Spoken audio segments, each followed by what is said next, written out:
حيرة من أمري، فهنا علم وهنا نور وهنا منبع كل الفكر.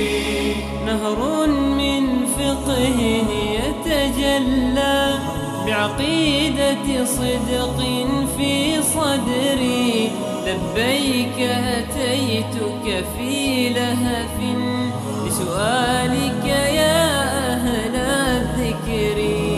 بسؤالك يا أهل الذكر، بسؤالي جئت لكي أدري. بسم الله الرحمن الرحيم. الحمد لله رب العالمين، والصلاة والسلام على أشرف الأنبياء والمرسلين سيدنا ونبينا ومولانا محمد وعلى آله وأصحابه أجمعين.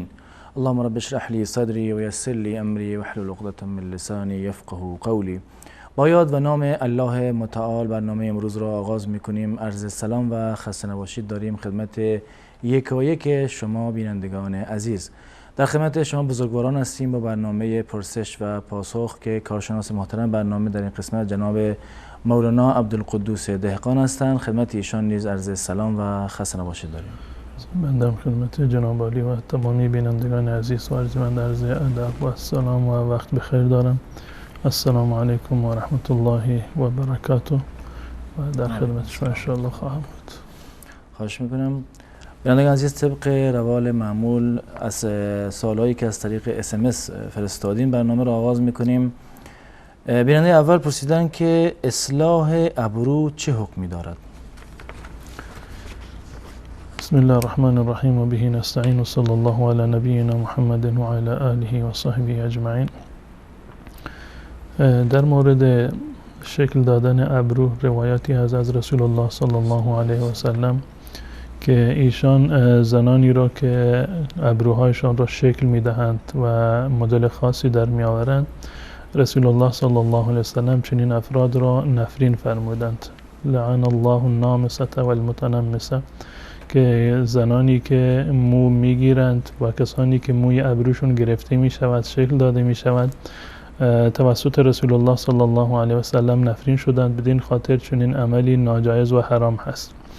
منتها در مواردی که ابروی یک فردی غیر طبیعی باشد، یعنی به گونه‌ای هست که با چهرهش هماهنگ نیست و یک نوع عیب و ایراد شمرده می شود در چهرهش، در این صورت اشکال ندارد که ابرویش را در حد طبیعی بازگرداند، نه اینکه مدل خاصی و یک شکل خاصی بان بدهد، صرفا اون را به مقداری که طبیعی هست بازگرداند، اشکالی نداره.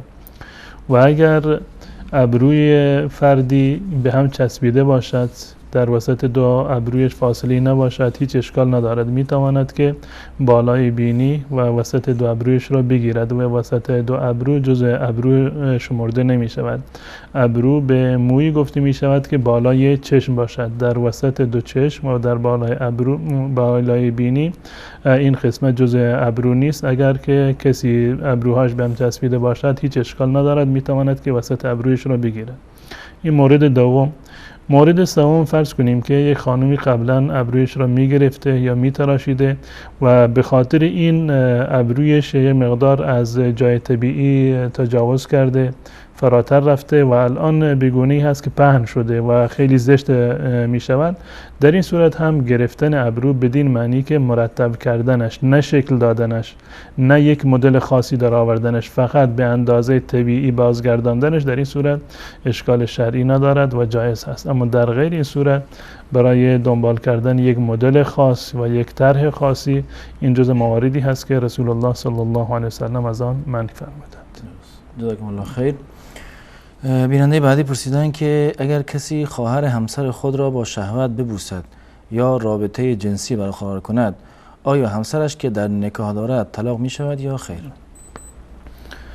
این واقعا یکی از مواردی هست که رسول الله صلی الله علیه و سلم در این زمینه بسیار تأکیدات زیادی رو داشتن که خصوصا کسانی را که در خانه رفت و آمد دارند و جز محرم ها نیستند، در واقع مانند شوهر خواهر که متاسفانه در بسیاری از موارد مردم مراعات نمی کنند، به عنوان یک محرم با اونا برخورد می کنند. تمام افراد خانواده باهاش عادی هستند، نشست و برخاست و خلوت صورت می گیرد که نهایتاً شاید در برخی از موارد به این گونه اتفاقات منجر بشود.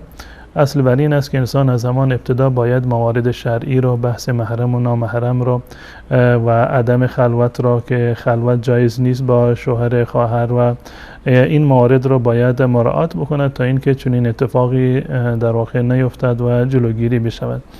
و گناه این موارد از گناه یک زنای عادی بسیار بالاتر هست.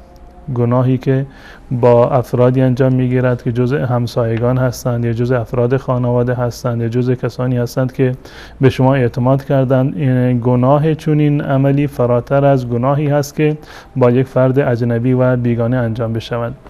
اما از نظر حکم شرعی قول راجح در این زمینه این است که عملی که به صورت حرام انجام گرفته، یعنی ارتباط نامشروعی که یک فردی با خواهر زن خودش داشته، این سبب نمی شود که زن خودش طلاق بشود. اون زن خودش همچنان زنش در واقع هست و طلاق نمی شود و این عمل یک عمل ناجایز و مشروعی هست و عرض کردم که از نظر گناه هم گناه بیشتری از یک زنا و ارتباط نامشروع با افراد عادی و بیگانه دارد. اما به عنوان یک حکم شرعی قول راجح در این زمین این است که گناهی که انسان انجام داده سبب نمی شود که یک امر مباهی، اون خمسر مباح و حلالش حرام بشود و طلاقش بیفتد. طلاقش نمی افتد و می توانند که با همدیگر زندگیشون رو ادامه بدهند. اما باید برای جلوگیری از وقوع چنین اتفاقاتی باید حتما تدابیری اندیشیده بشود، خونه جدا بشود یا بحث محرمیت و نامحرمیت رو باید مراعات بکنند و به هیچ عنوان با شوهر خواهر در واقع خلوتی و مسافرتی و صحبتی انجام نگیرد. جزاکم الله خیر. در اینجا از اتاق فرمان نیز خواهش میکنم که شماره تماس بینندگان عزیز را زیرنویس بکنن و بینندگانی هم که قصد دارن تماس بگیرن و سوالای شرعیشون رو بفرستن از الان سوالاشون رو آماده بکنن. وقتی که تماس گرفتن سوالاشون به صورت مختصر داشته باشن و از طریق گوشی تلفن حرفاشون رو ادامه بدن، چون که صدا از طریق گیرنده و تلویزیون دیر میاد و باعث میشه که تماس‌ها قطع بشه و خیلی وقت برنامه هم گرفته میشه.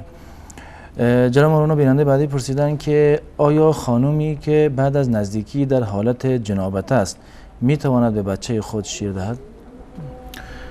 بله، در حالت جنابت خوردن و آشامیدن و آشپزی کردن یا شیر دادن به بچه از نظر شرعی هیچ گونه اشکالی رو ندارد و کاملا مباح و جایز هست و صرفا اگر وضو بگیرد اولاتر و بهتر هست و سنت رسول الله صلی الله علیه و سلم این بوده که اگر یک وقتی میخواستند که با همون جنابت بخوابند و غسلشون رو به تأخیر میانداختند وضو میگرفتند و وضو گرفتن سبب تخفیف جنابت میشود.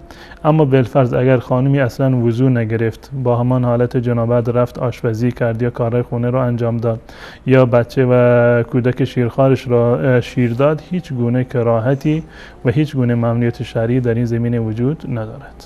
درست. جزاکم الله خیر. بعدی پرسیدن که آیا دفزنی گناه دارد یا نه؟ گفتن نه واسه خواندن موسیقی بلکه برای شرکت در مراسمات مولودخانه است. در مراسم ازدواج یعنی دفی که به اندازه معمولی باشد، یعنی اون چیزی که در زمان رسول الله صلی الله علیه و سلم بوده، نماد یک نوع شادمانی و خوشحالی بوده، نه در حد این که به عنوان یک حرفه در بیاد و صورتهای مختلفی را داشته باشه. حتی از نظر فقهی فقها در این زمینه خیلی دقت کردند که آیا این دفی که زده می شود به تعبیر عربی جلاجل دارد، زنجیرهایی بر اون آویزان هست که یک صدای دیگری تولید می کند غیر از صدای خود طبل. این موارد باید مراعات بشود. خود استفاده کردن از طبل در عروسی از نظر شرعی اشکال ندارد و جایز است، اما این که به عنوان یک حرفه در بیاد و همه مردم در واقع این حرفه رو داشته باشند، یا زنانی که براشون جایز نیست در معرض عام مثلا دف بزنند، در وقتی که دف زده می شود زن و مرد اختلاط داشته باشند. این یک مواردی هستند که اضافه بر اصل حکم شرعی هست.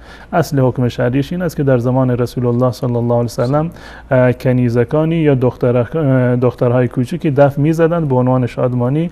تا این اندازه جوازش در شریعت اسلامی ثابت هست. اما فراتر از این عرض کردم که مدل‌های خاصی باشه یا دف‌هایی که به آنها زنجیر بسته شده یا ابزار دیگری به آنها وصل است که یک صدای اضافه بر صدای اصل طبل باشه، جز مواردی هست که فقها اونها را مکروه می‌شمارند. جزاکم الله خیر. تماسی بینندگان عزیزم وصله و باز بنده تکرار میکنم بینندگان سوالاتون رو به صورت مختصر داشته باشین و از طریق گوشی تلفن صحبتتون رو با ما ادامه بدین. اولین بیننده رو میگیریم. سلام علیکم، برنامه پرسش و پاسخ بفرمایید. الو سلام علیکم. علیکم السلام و رحمت الله. در خدمت شما هستیم. یه سوالی داشتم ببخشید. بفرمایید. شبتون بخیر و فلان. سلامت باشید.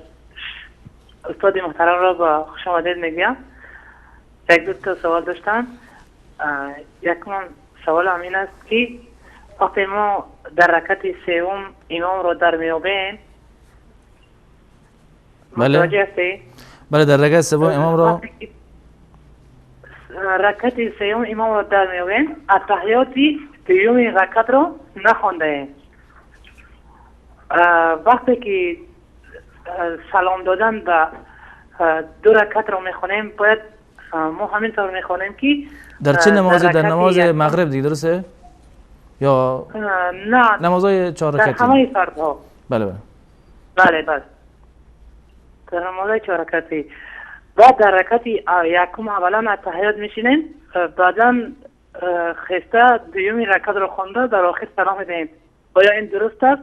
و دومین سوال هم این است که بعضا در التحیات ببخشید یکم صبر کنید. سوال شما این است که به رکعت سوم رسیدید، رکعت سوم رو با امام خوندید یا نه؟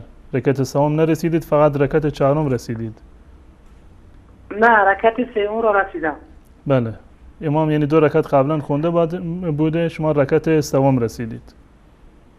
از التحیات دوم خستن که من دایره کردم. بسیار خوب. بعد سوال دیگر هم این بود که بعضا در قضای آخر امام ها کمی عجله قطعی میخونن. ما میگویم اکنون صلوات ها رو یکی رو خونده ایم که سلام دهیم. ما چیکار کنیم؟ صلوات ها رو خونیم بعد سلام دهیم یا برابر امام سلام دهیم؟ همین دو سوال رو داشتم. وقتی بینندگان ها زیاد نمیگیرم، وقتی شما در حق من در آخر دعا کنید آقای داخل استحقام. خدا شما را نگه داره. خدا نگهدار شما. تشکر میکنم از شما. تماس بعدی بیننده میگیریم. سلام علیکم، برنامه پرسش و پاسخ بفرمایید. سلام، خسته نباشید. سلامت باشین، در خدمت شما هستیم. ببخشید سوال داشتم. بفرمایید سوالتون. سوالم اینه که اگر برای مثلا یه مشکلی واسم پیش بیاد، یا خدا اگه این مشکل حل شد، من برای رضایت خدای بزرگ مثلا چند رکعت نماز یا مثلا چند تا یاسین اینا میخونم. همیشه هم این کار کردم ولی خداوند مشکلم حل کرده. آیا گناه داره یا این چجوریه؟ سوال دیگه هم دارین؟ سوال دیگه هم اینه که آیا مثلا ختم قرآن آدم بره این چجوریه؟ مثلا قرآن میخونی چند تا فامیل اینا دعوت میکنی، این ثواب داره یا مثلا اینو پولشو به یکی دیگه بدی، مثلا به یک فقیری بدی، ثواب کدومش بیشتره؟ درست. تشکر میکنم شما. خیلی ممنون. خداحافظ. خدا نگهدار شما. سلام علیکم، برنامه پرسش و پاسخ بفرمایید. سلام علیکم و رحمت الله و برکاته. علیکم السلام و رحمت الله و برکاته. در خدمت شما هستیم. استاد 5 سوال دارم. ماشاءالله 5 تا بفرمایید. سوال اولتون فقط لطفاً دیگه مختصر باشه. نماز جنازه چگونه خوانده شود؟ طرز درستش رو به ما فهمانید. بعد از تکبیر تحریمه دعای استفتاح خواند یا که سوره فاتحه؟ درست. ان شاء الله شیخ توضیح میده. سوال بعدی. در قرآن ماهای حرام ذکر شده است. لطفا به ما فهمونید معلومات. ماهای حرام. بله بله. سوال بعدی. مسح گردن کردن در وضو بدعت است یا نه؟ سوال بعدیتون. ایمان با عمل یکی است یا اینکه ایمان جدا است و عمل جدا است؟ آیا یکی هست؟ و سوال بعدیتون. در سجده تلاوت چی دعا کرد؟ در سجده تلاوت. یک جوان تشکر. زنده باشید. سلامت باشید. تشکر میکنم از شما.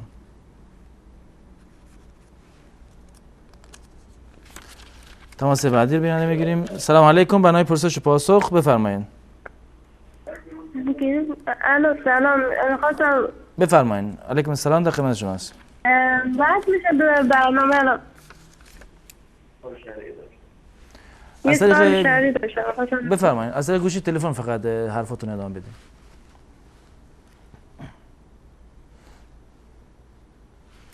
صدای شما وصل. بفرمایید سوال شهریتون لطفا. سلام علیکم، برنامه پرسش و پاسخ بفرمایید. سلام علیکم. علیکم السلام و رحمت الله. لطف کنید یکم بلندتر صحبت کنید. السلام علیکم. حسن باشید. سلام علیکم خدمت شما و استاد گرامی. در خدمت شما هستم. یک سوال داشتم. بفرمایید سوالتون. سوال من در مورد این که معنای سوره نفهمه و یکی هم اجار مثلا رهن و اینا.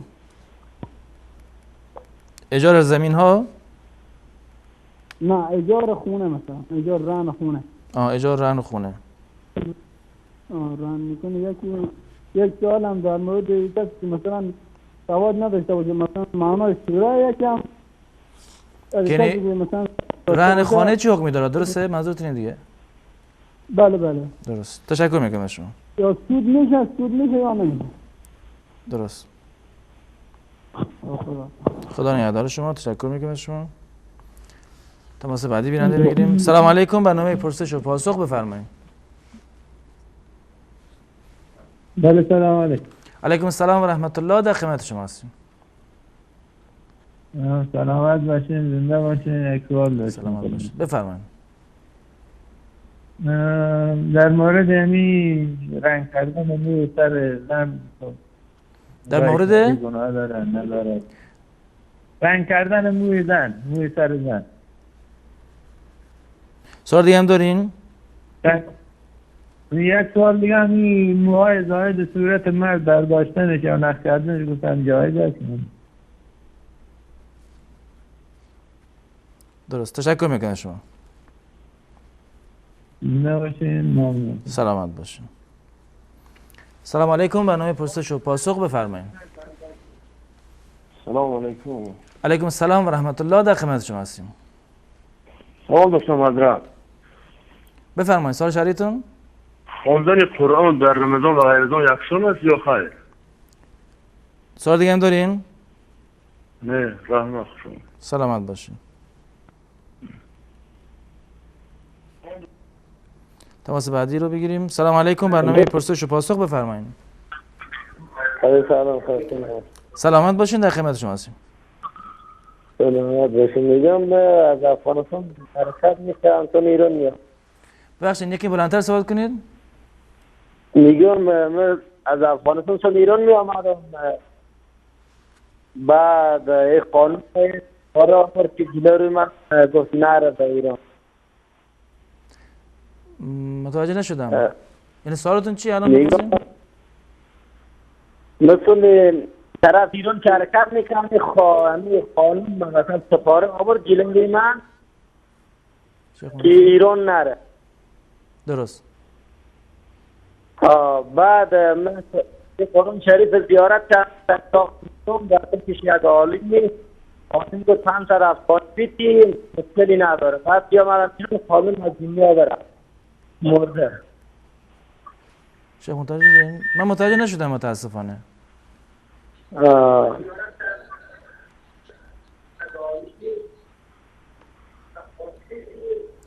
یعنی خواستین برین ایران بعد خانمتون قبول نکردن گفتن نرو؟ آی دست در نکنم قرآن شریف آورد کنار.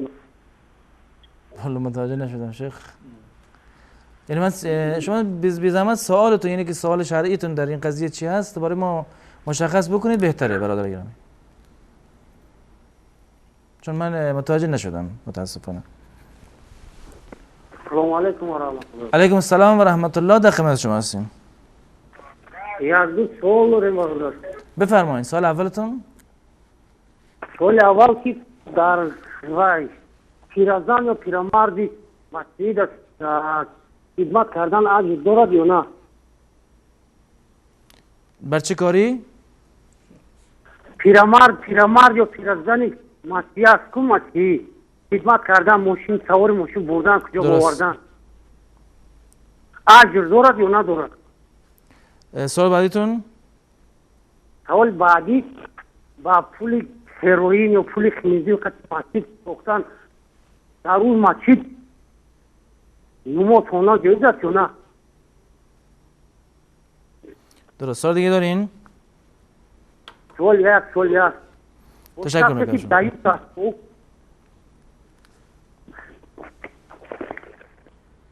تشکر میکنم شما.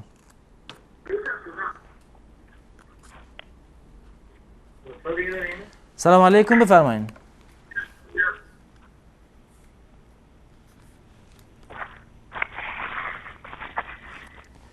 سلام علیکم، بفرمایید. صدا شما وصله.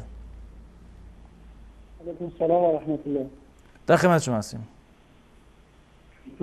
تلویزیون تماشا کردن از دیدگاه شریعت اسلام چی تلویزیون‌های اسلامی های چی غیر اسلامی های جایز هست یا نیست؟ تماشا کردن تلویزیون های اسلامی و غیر اسلامی و دیدگاه شریعت دین اسلام جایز هست یا نیست؟ بعضی میگن که نه چیزش اسلامی درسته نه غیر اسلامی. درست. میخواستیم انشاءالله پاسخ دریافت میکنیم. تشکر میکنم شما. تماس بعدی بیننده میگیریم. سلام علیکم، برنامه پرسش و پاسخ بفرمایید. السلام علیکم و رحمت الله و برکاته. علیکم السلام و رحمت الله و برکاته. در خدمت شما هستیم. دو سوال داشتم حضرت. بفرمایید. سوال اولتون؟ سوال اول آیت 93 سوره نساء می‌خواستم تحلیل اون رو. سوال بعدیتون؟ سوال بعدی درباره دیروز ما بحث بود با یک شیعه تاجیک درباره سوره نساء آیت 23 و 24 رو مثال می‌آورد که متعه اجازت است. آیا گفته او درست است یا نه؟ می‌خواستم استاد واضح‌تر درباره این را می‌دونم. درست. تشکر میکنم شما. الله نگهبانتان. السلام علیکم و رحمت الله. سلامت باشین. خدا نگهدار شما. سلام علیکم و رحمت الله. بفرمایید.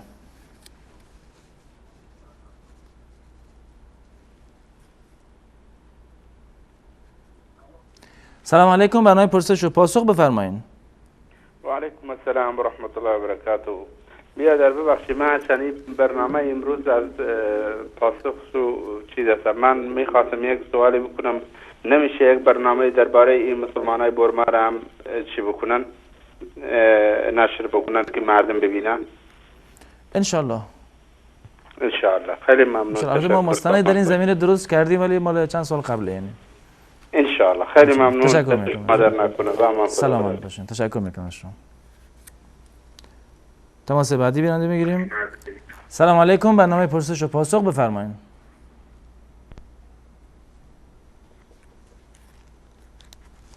سلام علیکم، بفرمایید. سلام علیکم. علیکم السلام و رحمت الله. برادر میخواستم من یک چند وقت پیش زنگ بستم با همسر خود همسفر شدن نتوانستم و چند برای من یک در آب برای من شدیدن بعد این با همون بخشین صداتون داره قطع وصل میشه، متوجه نشدم.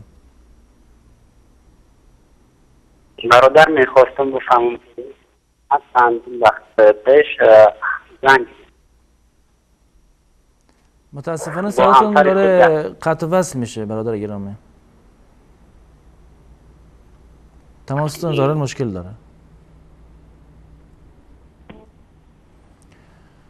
سلام علیکم، برنامه پرسش و پاسخ بفرمایید.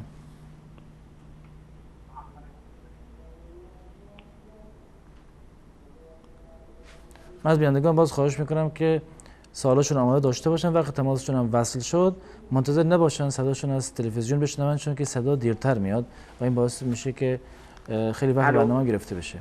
سلام علیکم، بفرمایید. علیکم السلام و رحمت الله خدمت شما و جناب استاد عبدالقدوس انصاری. سلام باشین. در خدمت شما هستم. من احسان هستم. خب فقط بیشتر برای این زنگ زدم، خیلی دوست داشتم با مولانا یه عرض ادب کنم، خدمتشون سلام کنم، خصوصا از اون وقتی که کلیپ استاد رو نشون دادن، اولین کلیپشون توی این شبکه ولایت در مورد استاد. من فقط زنگ زدم توی جواب این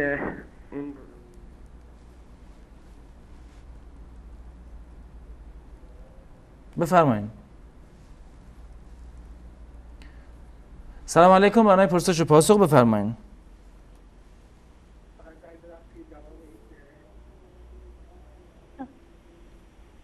ظاهرا تماس مشکل داره، انشالله میان برنامه میگیریم و بعد از میان برنامه دوباره انشالله سوالا که جواب دادیم دوباره تماس بینندگان عزیز رو میگیریم که تماس هم بهتر بشه انشالله. ما یک میان برنامه میبینیم، دوباره باز خواهیم گشت، در خدمت شما خواهیم بود.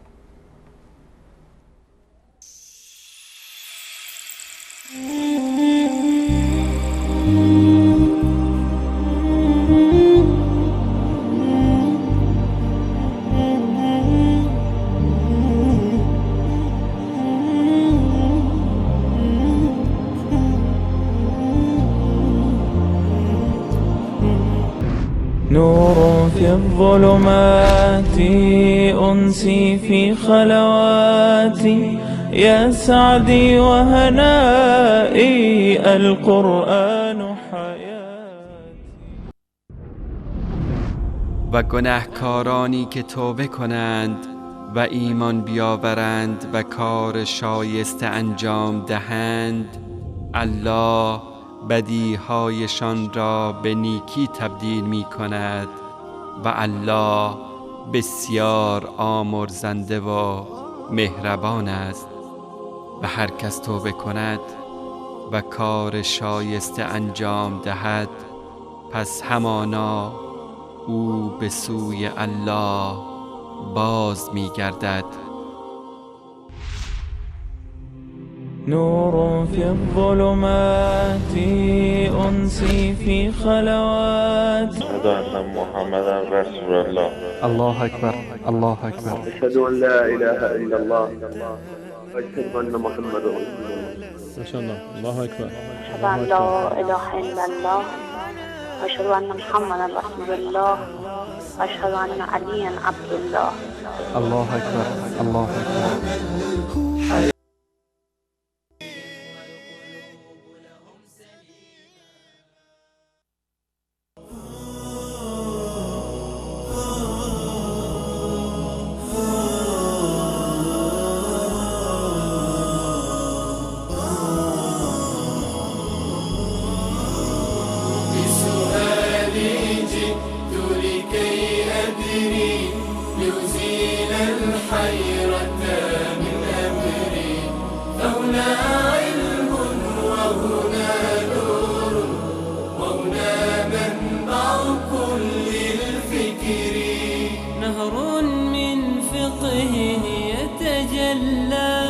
بعقيدة صدق في صدري لبيك أتيتك في لهف لسؤالك يا أهل الذكر لسؤالك يا أهل الذكر.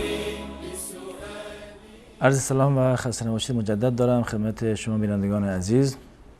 جناب مولانا اولین بیننده‌ای که از طریق تماس تلفنی سوالشون پرسیدن، سوالش این بود، گفتن که اگر به تحیات اول نرسیم و امام بلند شود از تحیات باید چه کار کنیم؟ در صورتی که انسان دیر به نماز برود، رسول الله صلی الله علیه وسلم این توصیه رو به ما فرمودند که اذا سمعتم النداء فامشوا الى الصلاة وعليكم بالسکینة والوقار. وقتی که ندا رو شنیدید، یعنی وقتی که اقامه رو شنیدید، شما آهسته با آرامش و سنگینی به طرف نماز بروید و ندوید، شتابان نروید، با آهسته بروید به مسجد، با آرامش بروید. فما ادرکتم فصلوا و ما فاتکم فاتموا. هر مقداری رو که با امام رسیدید خب با امام بخوانید و هر مقداری رو که نرسیدید خودتون تنها نماز خودتون رو کامل بکنید. و یکی از اشتباهاتی که معمولا از مردم سر میزند در هنگام رسیدن به نماز جماعت این است که اگر امام را در حالت رکوع دیدند یا در حالت سجده دیدند یا در حالت قعده اول یا اتحیات دیدند، صبر میکنند تا اینکه امام بلند بشود در حالت قیام برسد و بعد از آن اقتدا میکنند. این روش اشتباهه. شما هر کجای نماز امام که به امام رسیدید از نظر شرعی باید اقتدا بکنید و نماز خودتان را شروع بکنید. حداقل اینکه به رکعت اگر نرسید، اگر به رکوع رسیدید معنیش این است که به این رکعت رسیدید. اما اگر امام رو در سجده شما دریافتید، خب یک سجده کردید، دو سجده کردید، اضافه این سجده گرچه یک رکعت جداگانه حساب نمی شود اما جزء نماز شما هست. شما یک رکعت یا یک سجده یا دو سجده رو بیشتر انجام دادید و قطعا ثواب این یک یا دو سجده رو که شما انجام دادید بیشتر به شما خواهد رسید. صبر نکنید تا اینکه امام از سجده سر رو بلند بکند یا از تحیات بلند بشود در حالت قیام. هر جا که به امام رسیدید شما به امام اقتدا بکنید و نماز خودتان را شروع بکنید. رسول الله صلی الله علیه وسلم فرمودند هر مقداری رو که با امام رسیدید با امام بخوانید. شما نماز 4 رکعتی هست، 2 رکعت اول رو نرسیدید، الان به رکعت سوم رسیدید. خب 2 رکعتی رو که نرسیدید اونها رو باید بعد از این که نماز امام تمام میشه شما باید اونها رو کامل بکنید. یعنی بعد از تحیات اول شما که به امام رسیدید مثل این است که شما گویا رکعت اول هست، یعنی رکعت اول سوم امام و چهارم امام رکعت اول و دوم نماز شما حساب میشن. بعد از این که امام می نشیند بعد از رکعت چهارم در قعده دوم، این قعده اول برای شما حساب می شود. این اتحیات اول برای شما هست و بعد از این که امام سلام داد شما بلند می شوید، 2 رکعت دیگر می خوانید و در قعده آخر شما می نشینید و اتحیات و درودها رو می خونید و سلام می دهید. بعد از این که بعد از قعده اول رسیدید 2 رکعت دیگر شما اضافه می خونید اگر نماز 4 رکعتی هست و بعد از آن به تحیات می نشینید و نماز خودتون رو کامل می کنید. جزاکم الله خیر. باز سوال بعدی در مورد قضیه نماز است و سوال این است که گفتن اگر در رکعت آخر امام با عجله درود یا همون التحیات رو بخواند ما باید چیکار کنیم؟ باید با امام سلام بدیم یا تحیات رو کامل کنیم؟ در موردی که امام در واقع با عجله نماز میخواند یا اینکه برعکسش مقتدی به طور مثال نمیتواند که الفاظ ادعیه را، دعاها را، التحیات را یا حتی سوره فاتحه را مثلا به راحتی تلفظ بکند، نمیتواند که پا به پای امام برسد و همراه با امام این اذکار و اوراد را بخواند و یک مقدار تأخیر میشود. ولو اینکه حتی سوره فاتحه باشد که بلا استثناء این در واقع رکن هست، یکی از ارکان نماز از نزد جمهور. بالفرض این که شما پشت سر امام ایستاده بودید و امام به صورت تند مثلا قرائت رو میخوند و شما نرسیدید که حتی سوره فاتحه را که جزء ارکان نماز هست نرسیده بودید که بخوانید، این رکن از شما ساقط میشود. یعنی وقتی که امام به رکوع است شما با امام در واقع با رکوع بروید. و رسول الله صلی الله علیه وسلم فرمودند که انما جعل الامام لیؤتم به، امام رو برای این امام میگویند و برای این امام شده که شما به اون اقتدا بکنید و وقتی که امام تکبیر میگوید شما تکبیر بگویید و وقتی که رکوع میرود شما به رکوع بروید، وقتی که به سجده میرود شما به سجده میروید و وقتی هم که سلام میدهد شما هم سلام بدهید. پس بنابراین حرکات شما باید پشت سر امام انجام بگیرد. شما نه از امام سبقت بگیرید و نه از امام تأخیر بیش از حدی در واقع نباید انجام بشه. در سوره فاتحه اگر نرسیدید اشکال نداره، نصف سوره فاتحه رو خونده بودید، امام رفت به رکوع، شما هم بروید به رکوع. و در مورد درودهایی که در تحیات آخر هست و بعد از در قعده آخر و بعد از تحیات خونده می شود، از نظر فقها در این زمینه اختلاف نظر وجود داره. بعضی اونها رو فرض میدونن، بعضی واجب میدونن و حتی برخی اونها را مستحب و سنت میدونن. بالفرض این هم که واجب هم باشه و رکن هم باشه مانند سوره فاتحه، در صورتی که امام سلام داد لازم نیست که شما بعد از اینکه امام سلام داده بنشینید و درودها را کامل بکنید. ولو اینکه درود را نخوانده باشید، ولو اینکه تحیات را نخوانده باشید، بعد از اینکه امام سلام داد دیگه شما هم باید پشت سر امام سلام بدهید و نماز خودتان رو بیشتر از این ادامه ندهید. وقتی که امام سلام داد یعنی این که در واقع نماز تمام شده و اون رکنی یا حتی مثلا دعایی که باقی مانده آن دیگه بر از گردن شما لازم و واجب نیست. درست. جزاکم الله خیر. بیننده بعدی پرسیدن، گفتن که هر وقت مشکلی پیش می آید با خودم میگویم اگر این مشکل حل شد برای رضای خدا چند رکعت نماز میخوانم یا آیه قرآن مثل سوره یاسین میخوانم، این کار چه حکمی داره؟ از نظر شرعی حکم نذر یک حکم لازم هست. اگر انسان نذری را بر خودش یعنی لازم کرد و معنی نذر اساسا این هست که شما یک عبادتی را که بر شما لازم نیست شما بر خودتون لازم میکنید. مانند این که اگر الله متعال فلان بیمار منو از بیماری شفا داد، من به طور مثال 3 روز روزه میگیرم یا 10 رکعت نماز میخونم، این 3 روز روزه گرفتن یا چند رکعت نماز خوندن یا چند جزء قرآن خوندن این بر شما فرض نیست. اما وقتی که نذر کردید بر شما فرض میشود. لازم هست که بر نذر خودتون پایبند باشید و نذر رو وفا بکنید. خود اساساً حکم نذر این است که یک عمل مکروهی است. نذر کردن یک عمل مکروهی هست و رسول الله صلی الله علیه و سلم اینو تشبیه کردم که به این که انما یستخرج به من البخیل، نذر یک عملی هست و یک رویکردی هست که از انسان بخیل شما به زور یک چیزی رو میخواهید که بیرون بکشید. یعنی در حالت عادی نماز سنت نمیخونه یا در حالت عادی فرض کنیم روزه نفلی نمیگیرد، قرآن نمیخواند، الان اینو مشروط کرده، شرط گذاشته بر الله متعال اگر فلان کار رو برای من انجام دادید من در مقابل برات نماز میخونم یا برات روزه میگیرم یا قرآن میخونم. خود این عمل اساساً حکمش این است که مکروه است. اما اگر کسی نذر کرد بر نذر خودش باید وفا بکند و اصل بر این است که انسان باید همیشه اعمال صالح و نیکویی را همیشه داشته باشد که در صورتی که نیاز شد، در صورتی که خواست که دعا بکند یا توسل بکند به این اعمال خودش توسل بکند. شما الان خالصانه فرض کنیم که 3 روز روزه گرفتید صرفا برای الله متعال بدون هیچ گونه شرط و شروطی، یا مثلا چند رکعت نماز تهجد خوندید یا مثلا قرآن رو ختم کردید، تلاوت قرآن کردید، بعد از این که مشکلی گیر کردید شما دعا میکنید پروردگار به خاطر این که من 3 روز روزه گرفته بودم خالصانه فقط و فقط برای تو روزه گرفته بودم، پروردگار به خاطر این که من خالصانه برای تو نماز تهجد میخوندم، پروردگارا خالصانه به خاطر اینکه من تلاوت قرآن رو به خاطر تو انجام میدادم، به خاطر این عمل من فلان مشکل من رو حل بکن، فلان بیمار من رو شفا بده. این اولاتر و بهتر است و روش مسنون هم این هست که ما به اعمال صالح خودمون که قبلا انجام دادیم باید توسل بجیم، نه این که شرط بگذاریم بر الله متعال که اگر فلان حاجت من روا شد من فلان عبادت رو برای تو انجام میدم. اساسا نذر کردن مکروه هست، اما اگر کسی نذر کرد طبق همون نذری که انجام گفته و نذر کرده باید عمل بکند. جزاکم الله خیر. سال بعدی بیننده گفتن که آیا این کار درست است، یعنی که چند نفر جمع بشیم و ختم قرآن انجام بدیم بعد یک مراسم برای ختم قرآن بگیریم، این کار درست است یا به جای اون پول به فقیر کسی بدیم؟ تلاوت قرآن یک عبادت جداگانه هست و صدقه دادن یک عبادت جداگانه هست. هیچ کدام از اینها جایگزین عبادت دیگر نمی شوند. اصل بر این است که انسان همیشه در عبادات خودش تنوع داشته باشه، یعنی هر عبادتی را که سراغ دارد اون را انجام بدهد، هم نماز میخواند، هم نماز نفل میگیرد، نماز نفل میخواند، هم روزه نفلی میگیرد، هم زکات فرضش میده و هم زکات نفلی و صدقه میدهد و هم تلاوت قرآن میکند. تمام این عبادت ها رو که در شریعت آمده انسان باید در حد توان سعی بکند که این عبادت ها رو انجام بدهد. هیچ عبادتی جایگزین عبادت دیگری نمی شود. و تلاوت قرآن یک از عباداتی هست که رسول الله صلی الله علیه و سلم تشویق زیادی کردن در این زمینه و ثواب زیادی برای این مترتب است. در مقابل هر آیه 10 نیکی الله متعال حداقل میدهد و اینکه الله متعال برای هر کسی بخواهد اضافه میکند نیکی رو به 70 برابر و 700 برابر اضافه میکند.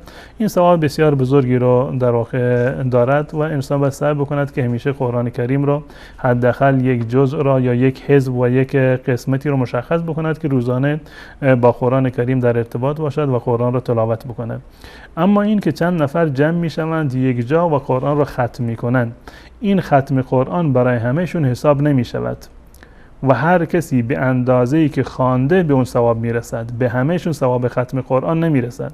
10 نفر در واقع جمع شدن، هر یکی 2-3 سوره خوندن و قرآن را به طور مثال ختم کردند. آیا ثواب ختم به همه اونها میرسد؟ نه، چنین نیست. هر کسی به اندازه‌ای که خونده، یک جز خونده، 2 جز خونده یا 3 جز یا بیشتر خونده و نهایتا قرآن را ختم کردن، هر کسی به اندازه همان مقداری که خوانده باشد و به تعداد حروف و کلماتی که خوانده باشد آن ثواب دارد. و اجتماع به خاطر ختم قرآن صرفاً به خاطر اینکه ما ختم بگیریم، این از نظر شرعی و از سنت رسول الله صلی الله علیه و سلم ثابت نیست. برای یاد گرفتن اشکالی نداره. چند نفر یک جا جمع بشوند و یک نفر قرآن میخونه، دیگران گوش میکنند، اگر اشتباهی داشت اشتباه خودش رو اصلاح میکند، یا برای عبادت جمع میشوند و قرآن را میخونند و که خود قرآن در واقع عبادت است، تدبر بکنند در شنیدن قرآن. اما این که به عنوان یک مراسمی که مراسم ختم قرآن باشه که یک ثواب خاصی رو داشته باشه، چون این چیزی از سنت رسول الله صلی الله علیه و سلم ثابت نیست و ثواب ختم نمیرسد و فقط به اندازه به شما ثواب میرسد که همان آیاتی را و سوره های و جزئی را که خواندی به همان اندازه به شما ثواب میرسد. و حکم صدقه دادن هم که یک عبادت جداگانه هست. عرض کردم که 2 تا عبادت جداگانه هستند. سعی بکنید که هم قرآن بخوانید و هم این که صدقه های نفلی رو تا جایی که توان دارید انشاءالله انفاق بکنید که هم ثواب تلاوت قرآن به شما برسد و هم ثواب صدقه دادن است. جزاکم الله خیر. بیننده بعدی روش خواندن نماز جنازه رو میخواستم بدونم. نماز جنازه یکی از صورت‌های شفاعت برای مردگان هست و یکی از حقوقی هست که الله متعال برای مردگان در واقع قرار داده که انسان‌های مسلمان این وظیفه رو دارند وقتی که یکی از برادران مسلمانشون، خواهران مسلمانشون از دنیا میروند، نماز جنازه رو بر اون اقامه بکنند و این نماز جنازه در واقع یک نوع دعایی هست و یک نوع شفاعتی هست برای اون فردی که از دنیا رفته. تفاوتی ندارد که زن باشد یا مرد باشد، کوچک یا بزرگ باشد. این یکی از حقوق انسان‌های مسلمان هست. وقتی که از دنیا میروند بقیه مسلمانان باید برای اونها در واقع نماز جنازه رو باید اقامه بکنند و هرچی افراد بیشتر باشند این ثوابش بیشتر هست و خود خواندن نماز جنازه ثواب خیلی زیادی رو دارد. گذشته این که حق برادر مسلمان هست، شما حق برادر مسلمانتون ادا میکنید. در روایت اومده اگر کسی در نماز جنازه شرکت بکند و برگردد 1 قیرات اون ثواب میرسد. اگر صبر بکند تا زمانی که مرده رو دفن میکنند 2 قیرات ثواب میرسد و در روایت اومده که هر قیراتی به اندازه کوه احد هست. یعنی ثواب بسیار عظیمی رو الله متعال بر این عمل مترتب کرده. و کیفیت نماز جنازه 4 تکبیر هست که بعد از تکبیر اول سوره حمد خوانده می شود و بعد از تکبیر دوم درود خوانده می شود و بعد از تکبیر سوم دعا خوانده می شود برای مرده. هر دعایی رو که انسان بلد باشه، چه دعای معصوری باشه چه دعای غیر معصوری باشه، در این زمینه محدودیتی وجود ندارد. حتی اگر کسی زبان عربی بلد نبود، دعای شرعی بلد نبود، با زبان محلی خودش هم دعا بکند هیچ گونه اشکالی ندارد. و بعد از آن تکبیر 4 هست و بعد از تکبیر 4 اگر کسی دعا بکند باز هم هیچ گونه اشکال شرعی در این زمینه وجود ندارد و در آخر سلام هست. در مذهب امام ابو حنیفه رحمت الله علیه به جای این که سوره فاتحه را بخونند به جایش دعای استفتاح را میخونند و این تفاوتی است که در میان مذاهب اهل سنت و الجماعت وجود داره و هر دو صورت در واقع صحیح، اشکال نداره. و صورت اولی که سوره فاتحه را بخونند به خاطر عموم دلایلی که در این زمینه اومده در مورد این که سوره فاتحه یک رکنی از ارکان نماز هست اون اولاتر و بهتر است. درست. جزاکم الله خیر. ماهای حرام چه ماهایی هستن؟ ماهای حرام اونگونه که الله متعال در قرآن کریم ذکر کرده 4 ماه هستند. ان عدت الشهور عند الله 12 شهرا فی کتاب الله یوم خلق السماوات والارض منها 4 حرم. 4 ماه هستند که به عنوان ماهای حرام در واقع معرفی شدند و خود این ماها را رسول الله صلی الله علیه و سلم در روایتی که در صحیح بخاری و مسلم هست اینها را مشخص فرمودند و گفتند که منها 4 حرم، از این 4 ماه، از این 12 ماه 4 ماهشون ماه حرام هست. 3 متوالیات، 3 ماه از این 4 ماه متوالی هستند، پی در پی هستند، یعنی یک جا هستند که عبارت هستند از ماه ذوالقعده و ذوالحجه و محرم و ماه دیگری که جدا هست ماه رجب هست. این 4 ماه جز ماههای حرام شمرده میشن. جزاکم الله خیر. سوال بعدی بیننده در مورد این است که گفتن که مسح گردن در وضو چه حکمی دارن؟ در مورد مسح گردن هیچ روایتی از رسول الله صلی الله علیه و سلم ثابت نشده و جز سنت های نماز نیست. وقتی که ثابت نشده که رسول الله صلی الله علیه و سلم گردنشون رو در هنگام وضو مسح کرده باشند، جز سنت های وضو حساب نمی شود و انسان نباید چنین عملی رو لازم بگیرد. و در برخی از روایات از حضرت ابو هریره رضی الله تعالی عنه اومده که افراد مسلمان و امت رسول الله صلی الله علیه و سلم در روز قیامت به خاطر روشنایی اعضای وضویشان شناخته میشوند. یعنی چهرهشون نورانی هست، دست و پاشون نورانی هست و هر جایی رو که در وضو میشویند این در واقع نورانی هست و رسول الله صلی الله علیه و سلم در روز قیامت امت خودش را در میان بقیه انسانها با همین روشنایی و درخشندگی اعضای وضو در واقع میشناسند. حضرت ابو هریره رضی الله تعالی عنه در ادامه این روایت میفرماند که فمن استطاع منکم ان یطیل غرته فلیفعل. بحث تهجیل هست و بحث غره هست. تهجیل یعنی به حیوانی گفته می شود که پاهایش سفید هست، مانند گاوی، گوسفندی که از بقیه بدنش یک رنگی دارد و سم پاش سفید هست. حضرت ابو هریره رضی الله تعالی عنه فرمودند هر کسی که می تواند غره اش را یعنی درخشندگی چهرهش را بیشتر بکند این کار رو انجام بدهد. حتی در برخی از روایات اومده که حضرت ابو هریره رضی الله تعالی عنه دست خودشون رو بالاتر می‌شستند، یعنی در بحث تا اینجا فرض هست دارن حضرت ابو هریره رضی الله تعالی بیشتر می‌شست اون رو به خاطر اینکه روشناییش بیشتر بشه. این قول حضرت ابو هریره رضی الله تعالی عنه سرش رو تا یه مقداری بالاتر بشویند. البته کسانی که امکان داشته که باشه که شسته باشن، به تعبیری موی جلوی سرشون کم باشه، یا در قسمت شستن پا اگر میتونن پاشون رو تا از خوزک و شتالین بالاتر بشویند این اولاتر و بهتر است. این توصیه حضرت ابو هریره رضی الله تعالی عنه است که روشنایی شما در روز قیامت بیشتر میشوند. اما برای این که پشت گردن را مسح بکنند چون این چیزی از رسول الله صلی الله علیه و سلم شمرده وارد نشده، نه جز غره هست و نه جز تهجیل هست. پس بنابراین انسان چون این کاری رو که ثابت نشده انجام ندهد اولاتر و بهتر هست. جزاکم الله خیر. سوال بعدی بیننده این است که آیا ایمان و عمل یک چیز است یا با هم فرق دارد و جداست؟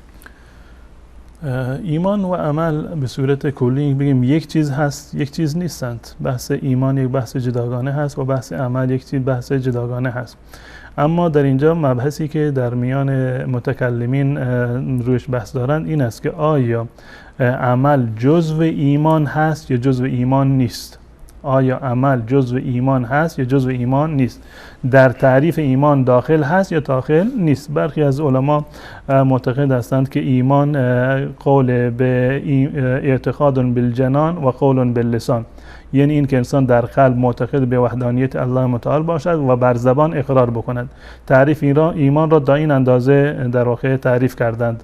اما جمهور علمای اهل سنت و الجماعت و قول صحیح این است که ایمان یعنی اعتقاد قلبی به اضافه اقرار زبانی، یعنی شما به زبان هم بگید لا اله الا الله، و عمل هم یعنی عمل بالارکان جزء معنی ایمان و جزء تعریف ایمان در واقع هست. و دلایل زیادی در این زمینه وجود دارد. روایتی به طور مثال که از رسول الله صلی الله علیه و سلم نقل شده در صحیح مسلم که رسول الله صلی الله علیه و سلم فرمودند که الایمان بضع و 70 شعبه، بضع و 70 یا بضع و 60 هم اومده که ایمان 70 اندی یا 60 اندی شعبه دارد. ایمان 70 اندی یا 60 اندی شعبه و بخش دارد. اعلاها قول لا اله الا الله، بالاترین مرحله اش گفتن لا اله الا الله است که انسان لا اله الا الله بگه. یعنی لا اله الا الله گفتن جزو ایمان است، هم ایمان بالقلب، باور قلبی، به اضافه گفتن لا اله الا الله. و رسول الله صلی الله علیه و سلم در ادامه این روایت میفرماند و ادناها اماطة الاذى عن الطریق، کمترین درجه ایمان یا کمترین بخش ایمان این است که انسان یک خس و خاشاکی رو که در مسیر مسلمانان و در سر راه هست اون از راه کنار میزند، اینم جزء ایمان هست.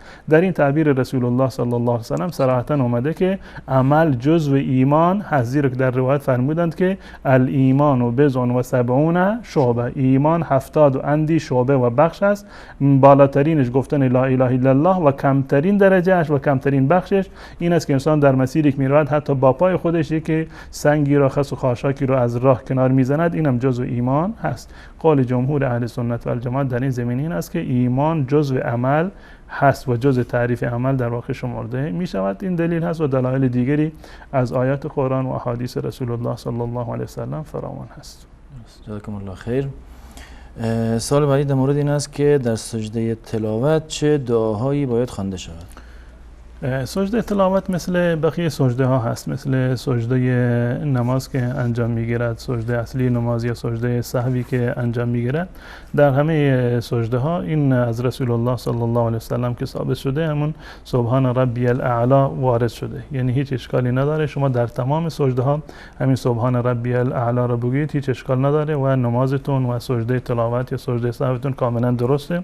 و در روایت اذکار دیگری هم از رسول الله صلی الله علیه وسلم ثابت شده، به طور مثال در صحیح بخاری و صحیح مسلم از رسول الله صلی الله علیه وسلم نقل شده که ایشان در نماز می‌فرمودند که سبحانك اللهم ربنا وبحمدك اللهم اغفر لي، سبحانك اللهم ربنا وبحمدك اللهم اغفر لي. این یکی از اذکاری هست که رسول الله صلی الله علیه وسلم در حالت سجده می‌خواندند، یا در روایتی در صحیح مسلم هست که رسول الله صلی الله علیه وسلم می‌فرمایند که سبوح قدوس رب الملائکه و الروح، اگر این ذکر را بخونید باز هم اشکال نداره. و روایت خاصی که در این زمینه اومده در سنن ترمذی هست از رسول الله صلی الله علیه وسلم نقل شده. این دعا هست در مورد دعای سجده تلاوت: سجد وجهی للذی خلقه و شق سمعه و بصره بحوله و قوته. در روایت ترمذی هست سجد وجهی للذی خلقه و شق سمعه و بصره بحوله و قوته. در روایت حاکم باز یک چیزی اضافه بر این اومده که فتبارک الله احسن الخالقین. هر کدام از این دعاها را شما بخوانید هیچ گونه اشکال نداره، جایز هست. راحت ترینشون همون ذکری هست که در سجده نماز گفته میشه، سبحان ربی الاعلی است. سپاسگزارم از شما. بیننده بعدی گفتن کسی که معنی سوره را نفهمد چه حکمی دارد؟ فهمیدن معنی اذکار و اورادی که در نماز هست و سوره‌ای که انسان در نماز می‌خواند این بسیار تأثیر زیادی رو دارد در حضور قلب در نماز، در تقرب بیشتر و لذت بردن از نماز. واقعا این بسیار مفید و مؤثر هست، اما در جواز نماز تأثیری رو ندارد. چه شما معنی سوره را یا اذکاری را که در نماز خوانده میشن چه معنیش را بدانید یا ندانید، در هر دو صورت نماز شما درسته. و اگر کسی معنی اذکار و اوراد و آیات قرآن سوره فاتحه رو نمیداند نمازش صحیح هست، هیچ اشکال شرعی وجود ندارد. درست. جزاکم الله خیر. آیا رهن دادن خانه درست است و آیا سود حساب می شود یا نه؟ رهن خانه به صورت کلی تعریف رهن این هست که یک موردی رو، یک چیزی رو شما به یک کسی که از شما طلب دارد، شما بدهکار اون هستید، یک چیزی رو از شما میگیرد به خاطر اینکه تضمینی باشد برای اینکه شما قرضتون رو ادا بکنید. و از نظر شرعی آن کسی که رهن را گرفته اجازه ندارد که از رهن استفاده بکند. این معنی رهن است. اون چیزی که امروزه انجام میگیرد معنی حقیقی رهن و صورت اصلی رهن را ندارد. شما میرید از یک کسی خونه را تحویل میگیرید، در آن زندگی میکنید به عنوان اجاره و در مقابل مبلغی را به اون صاحب خانه میدهید که اونم برای خودش در واقع تجارت میکند و از آن استفاده میکند. و بنابر قاعده‌ای که در این زمینه هست کل قرض جر نفعا فهو ربا. شما در واقع به صاحب خونه قرض دادید و در مقابل این قرضی که به صاحب خونه دادید از خانه دارید استفاده میکنید و این از نظر شرعی درست نیست، زیرا که قرض یکی از عقود و یکی از بحث‌هایی هست که به عنوان تبرع انسانی رو انجام میدهد، به عنوان خیرخواهی، به عنوان کمک به دیگران انجام میگیرد. اگر اجاره هست، خب صورت اجاره یک صورت جداگانه هست و این قرضی که شما میدهید اگر به عنوان قرض هست در مقابل نباید به شما منفعتی برسد که از کسی که بهش قرض دادی در واقع منفعتی رو داشته باشید. گرچه این صورت در واقع صحیح رهن نیست و بنابراین قاعده جز ربا شمرده می شود، اما تفاوتش با ربای اصلی و گناهش از اون ربا در واقع کمتر هست که شما به کسی پولی رو قرض دادید و در مقابل از اون در واقع بیشتر از اون مبلغی رو که دادید تحویل میگیرید، این ربای زیادتی هست، این گناهش بیشتر هست. بالفرض این که این مورد رو جز ربا هم حساب بکنیم، گناهش از ربای دیگر که زیادتی میگیرند کمتر هست. درست. جزاکم الله خیر. رنگ کردن موی سر زن، که زن موی سر خود رو رنگ بکند، آیا این کار درست است یا نه در شرع؟ بله، به عنوان زینت برای زن جایز هست که موی سرش رو رنگ بکند، هر رنگی رو که دوست داشته باشد بدون استثنا جایز هست، ولو اینکه رنگ سیاه باشد هیچ گونه اشکال شرعی ندارد، جایز هست. و حتی برای مردان هم جایز هست که موی خودشان را رنگ بکنند و ولو اینکه رنگ سیاهی باشد. و روایاتی که در این زمینه اومدند یا اینکه صحیح نیستند یا اینکه صریح نیستند، یا صریح نیستند و یا صحیح نیستند و بسیار از علما به خاطر این که معتقد بودند که این روایات صحیح هستند گفتند که رنگ کردن با رنگ سیاه از نظر شرعی اشکال داره. اما قول راجح انشالله این است که رنگ کردن سر با رنگ سیاه یا هر رنگ دیگری اشکال شرعی ندارد و جایز هست، هم برای مردان و هم برای زنان. سپاسگزارم از شما. برداشتن موهای زائد صورت برای مرد جایز است یا نه؟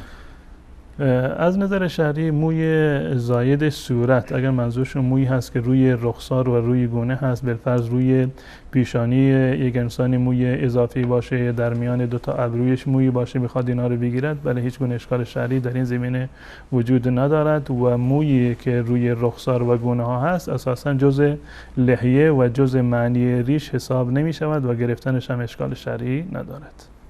جزاکم الله خیر. آیا ثواب خواندن قرآن در رمضان و غیر رمضان یکسان است یا نه؟ در حالتی که انسان روزه باشه یک معنویت خاصی در این زمینه وجود دارد و رسول الله صلی الله علیه و سلم هم روز دوشنبه و پنجشنبه را به خاطر این روزه می گرفتند که در روایت اومده که در این دو روز اعمال انسان ها عرضه می شوند پیش الله متعال و فرمودند که من دوست دارم که در این دو روز من روزه باشم، یعنی این یک فضیلت خاصی رو در واقع دارد.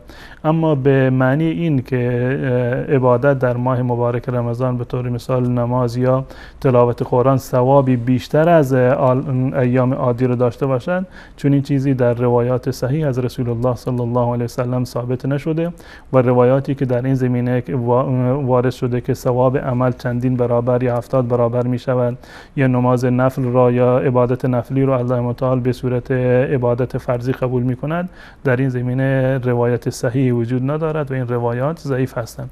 ثواب تلاوت قرآن در رمضان و غیر رمضان هر دوتاشون یکی هست، منتها در حالتی که انسان روزه باشه و در یک آن بتواند دو عبادت رو انجام بدهد، این یک فضیلت خاصی رو دارد. درست. جزاکم الله خیر. در اینجا من از اتاق فرمان خواهش میکنم که دوباره شماره تماس بینندگان عزیز را زیرنویس بکنن و بازم تکرار میکنم بینندگانی که قصد دارن تماس بگیرن سوالاشون مختصر داشته باشن و از طریق تلفن با ما صحبتشون رو ادامه بدن. جناب مولانا بیننده بعدی پرسیدن که خدمت کردن به پیرزن و پیرمرد مسیحی آیا اجر و ثواب دارد یا نه؟ بله، انسان اگر در شرایطی قرار بگیرد که یعنی خدمت گذاری بکند برای یک فردی که نیازمند هست، پیرمرد و پیرزالی هست نیاز به خدمت دارد، یا اینکه نزد اونها کار میکند در مقابل اینکه مزدی رو دریافت میکند به اونها خدمت گذاری میکند، از نظر شرعی هیچ گونه ممانعتی وجود ندارد و جایز هست. اگر با پول هیروئین و مواد مخدر مسجد ساخته شده است، نماز خواندن در اون مسجد شما داره؟ اصل بر این است که در روایت اومده که ان الله طیب لا یقبل الا طیبا، که الله متعال پاک هست و پاکیزه هست و عملی را جز اعمال پاک رو قبول نمی کند، جز اعمال پاک را، جز گفتار پاک را، جز در واقع صدقات پاک و اموال پاک رو الله متعال صرفاً پاک رو قبول می کند. اون مواردی رو که ناپاک هستند الله متعال آن موارد رو قبول نمی کند. انسان باید سعی بکند اگر در راه الله متعال صدقه می دهد و خصوصاً اگر برای مسجد هست، برای مدرسه دینی هست، برای امور خیریه هست، سعی بکند از آن مالی که مطمئن است که حلال و پاکیزه هست این رو در واقع صدقه بکند. این اولاتر و بهتر است. اما بالفرض این که تصور بکنیم در یک جایی یک مسجدی رو از پول مواد مخدر ساخته باشند حکمش چی است؟ آیا باید این مسجد رو تخریب بکنند؟ نه خیر، مسجد نباید تخریب بشه و نماز خواندن در چنین مسجدی از نظر شرعی اشکال و ممانعتی رو ندارد و این جزء موارد غصبی شمرده نمی شود. گرچه استفاده کردن از اموال حرام در برای مسجد این اشکال شرعی دارد، نباید چنین کاری انجام بگیرد. اما بالفرض اگر چنین کاری انجام شد با مال حرامی مسجدی رو ساختن، نماز خواندن در اون مسجد برای کسانی که نماز میخونن نمازشون درسته و اشکال شرعی ندارد. درست. جزاکم الله خیر. تماس بینندگان عزیزم وصله و باز بنده تکرار میکنم بینندگان سوالاتون رو مختصر داشته باشین که وقت برنامه زیاد گرفته نشه. اولین بیننده رو وصل کنید. سلام علیکم، برنامه پرسش و پاسخ، بفرمایید. سلام علیکم و رحمت الله و برکاته. علیکم السلام و رحمت الله، در خدمت شما هستیم. من چند داشتم برای تو عزیز. سوال یکم همین است که نماز در درون ماشین در کوچولوی بارون یا برف باشد در این ماشین 6 تا نماز خواندن جایز است یا نه؟ جایی که برف میاد؟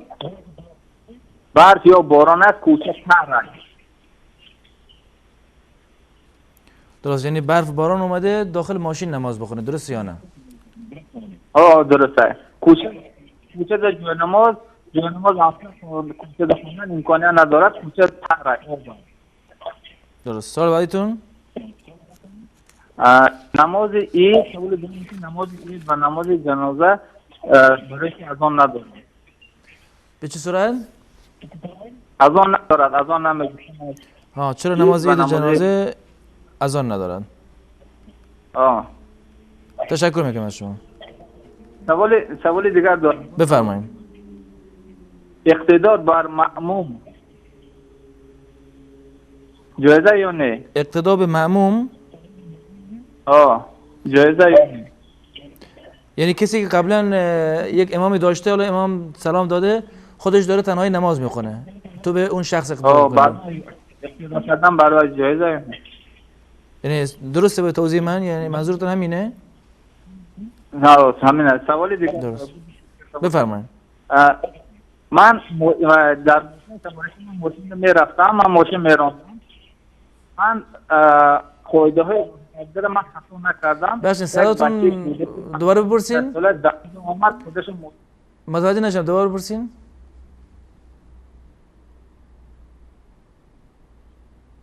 دارن تماسشون قطع شد. تماس بعدی بیننده بگیریم. سلام علیکم، برنامه پرسش و پاسخ، بفرمایید. سلام علیکم. علیکم السلام و رحمت الله، در خدمت شما هستیم. 4 سوال داشتم. بفرمایید. سوال اولتون؟ سوال اول، آیا این درست است که میگن 7 تا شیعه رو بکشی میروی بهش؟ استغفرالله. سوال بعدی؟ سوال دوم، آیا دین و مذهبی به نام وهابی است؟ سوال بعدی؟ سوال بعدی، آیا مهدی آخر زمان به دنیا آمده؟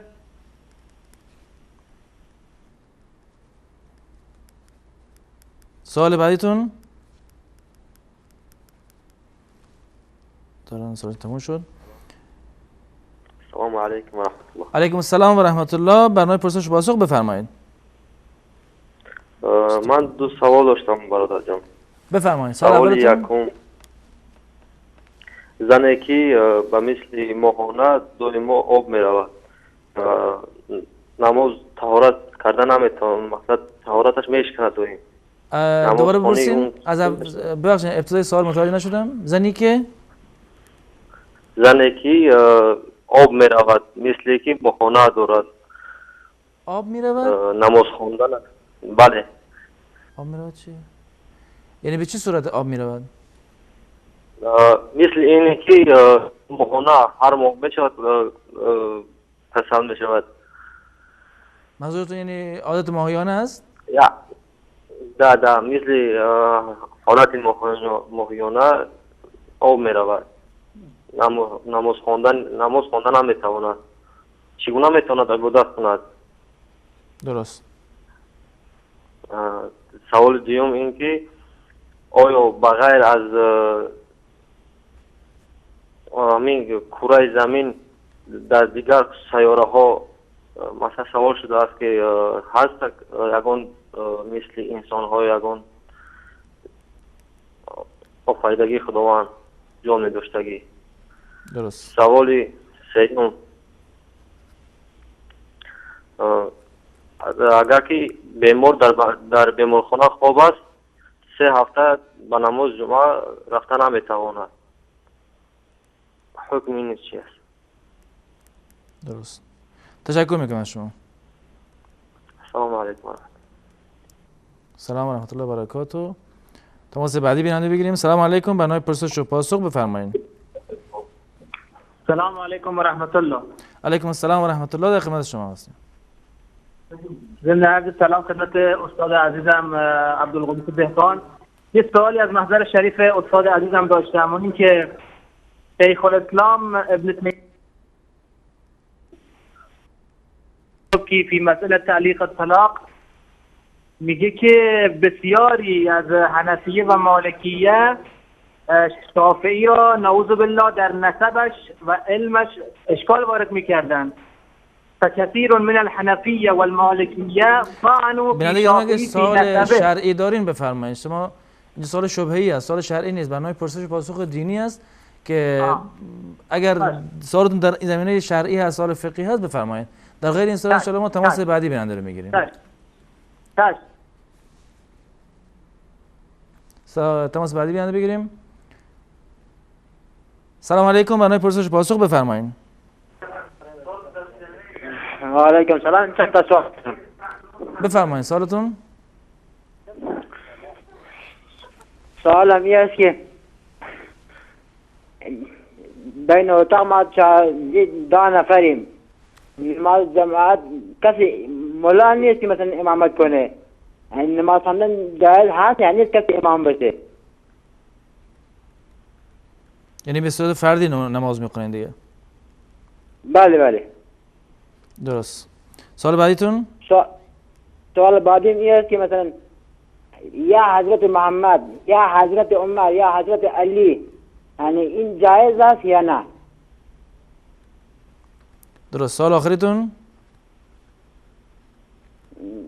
سوالم همین دیگه. ممنون. تشکر میکنم از شما. آخرین تماس بیننده رو بگیریم. سلام علیکم. برنامه پرسش و پاسخ بفرمایید.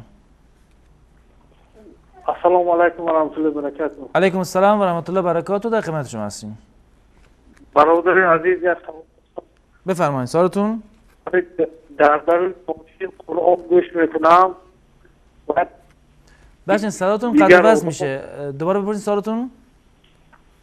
در درون ماشین قرآن گوش میکنم، تلاوت قرآن. بله.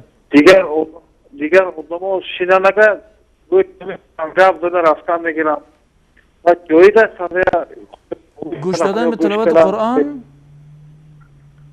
هم در درون ماشین. خب دیگه آدم‌ها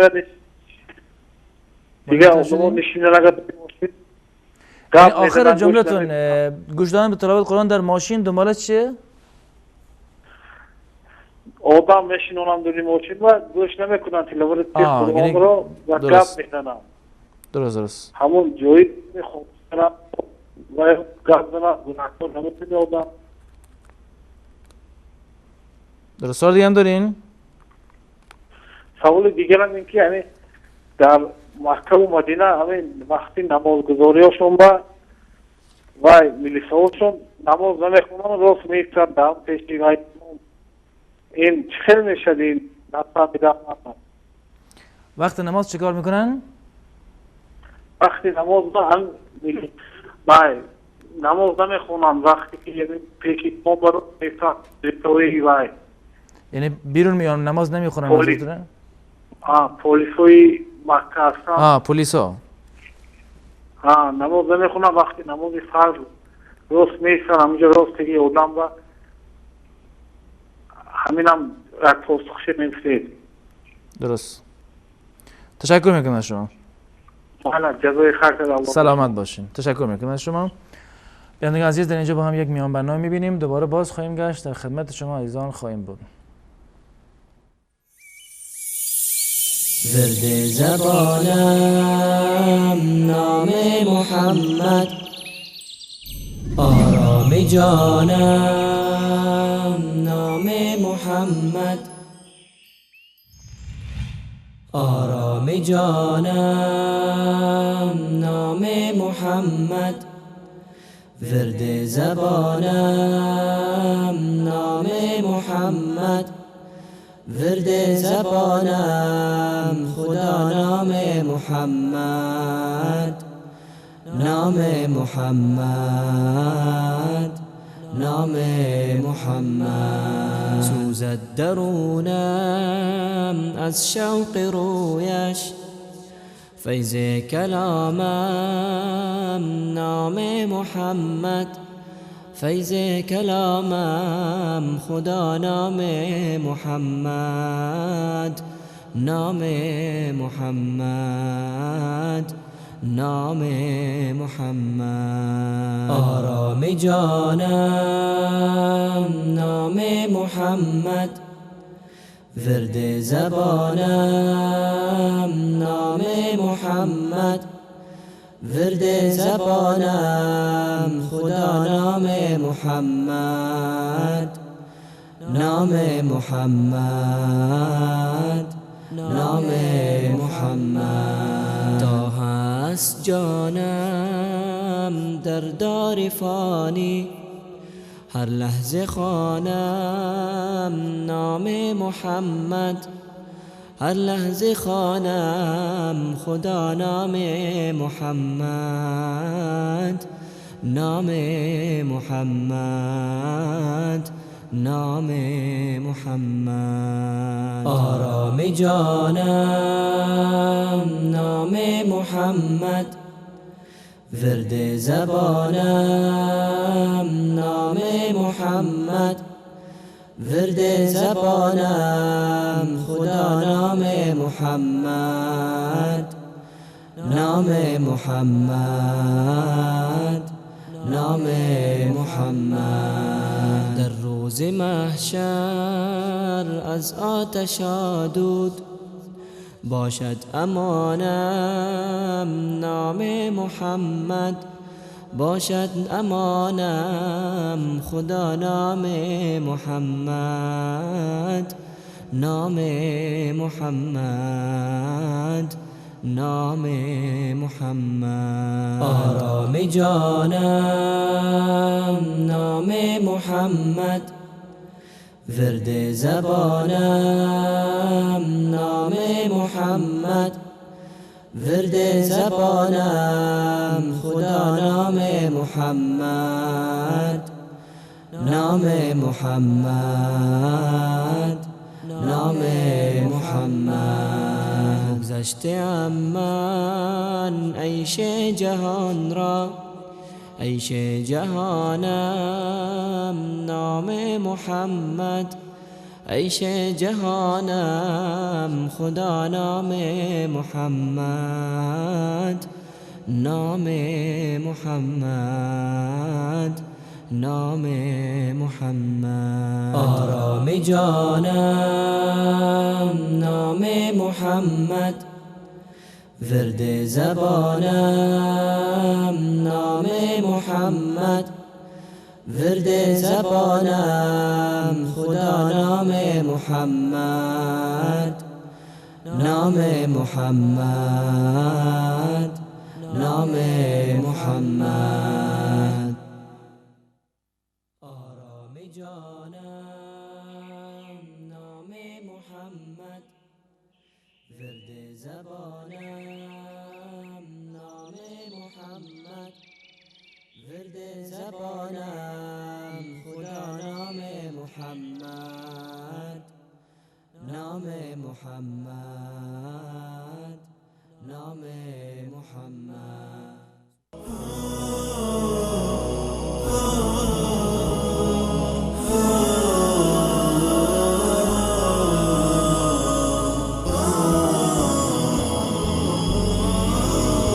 بسؤالي جئت لكي أدري لأزيل الحيرة من أمري. عرض سلام و خسته نباشید مجدد دارم خدمت بینندگان عزیز.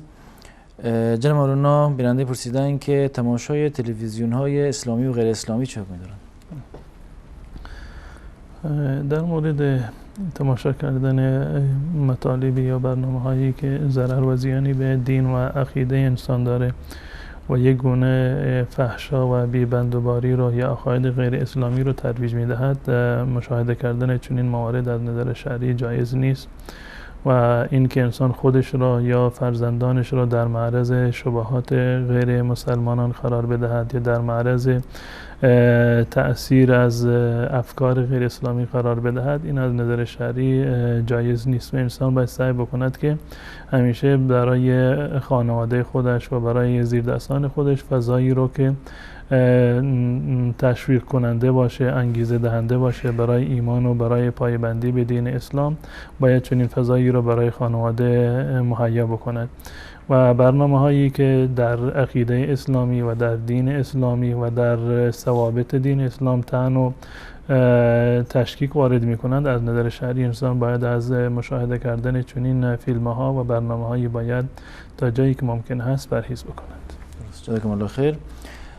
سوال بعدی بیننده در مورد تفسیر سوره نساء آیه 93 هست، گفتم تفسیرش.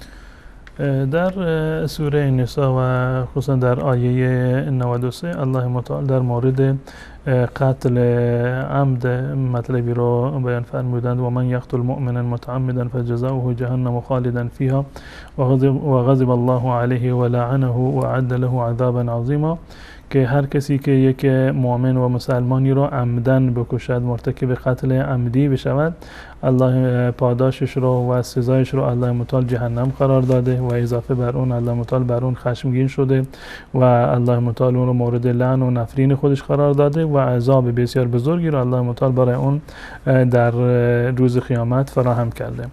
در این هیچ گونه شک و شبهه وجود ندارد که قتل عمد یکی از گناهان کبیره و بلکه جزء بزرگترین گناهان کبیره شمرده می شود و قتل یک انسان معصوم الدم و کسی که گناهی رو مرتکب نشده و زنایی رو مرتکب نشده باشد یا مرتد نشده باشد یا مرتکب قتلی نشده باشد، کشتن چنین انسانی به هیچ عنوان از نظر شرعی جایز نیست.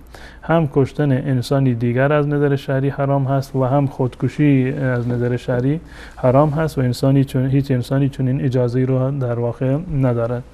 اما بحثی که در این آیه هست این است که آیا کسی که یک مسلمانی را عمدن بکشد، آیا این برای همیشه در آتش جهنم میماند، خالدن مخلدن در آتش جهنم هست و به هیچ عنوان از آتش جهنم خارج نمی شود و نهایتاً به بهشت نمی رود؟ آیا معنیش این است که کشتن یک مسلمان یک ارتداد شمرده می شود و انسان با کشتن یک انسان دیگر، مسلمان دیگر، از اسلام خارج می شود تا اینکه سزا و عقوبتش در روز قیامت خلود در آتش جهنم باشه؟ عقیده اهل سنت و الجماعت در این زمینه این نیست. این آیه دلالت بر خلود همیشگی یک فرد قاتل در آتش جهنم نمی کند. این آیه رو ما بگذاریم در کنار آیه دیگر که در خود سوره نساء هست، آیه 48 سوره نساء، که الله متعال در آن آیه با صراحت تمام بیان می‌دارد که تمامی گناهان را الله متعال معاف می‌فرماید بجز از گناه شرک. ان الله لا یغفر ان یشرک به و یغفر ما دون ذلك لمن یشاء. الله متعال گناه شرک را نمی‌بخشد و پایین‌تر از شرک هر گناهی را که باشد الله متعال آنها را می‌بخشد. در این آیه صراحتاً الله متعال صرفاً یک گناه را که به عنوان گناه نابخشودنی هست این رو معرفی کرده، آنم در صورتی که توبه صورت نگیرد. در صورتی که یک فردی یک گناه شرک را مرتکب شده، مشرک هست و با این شرک از دنیا برود و توبه نکرده باشد.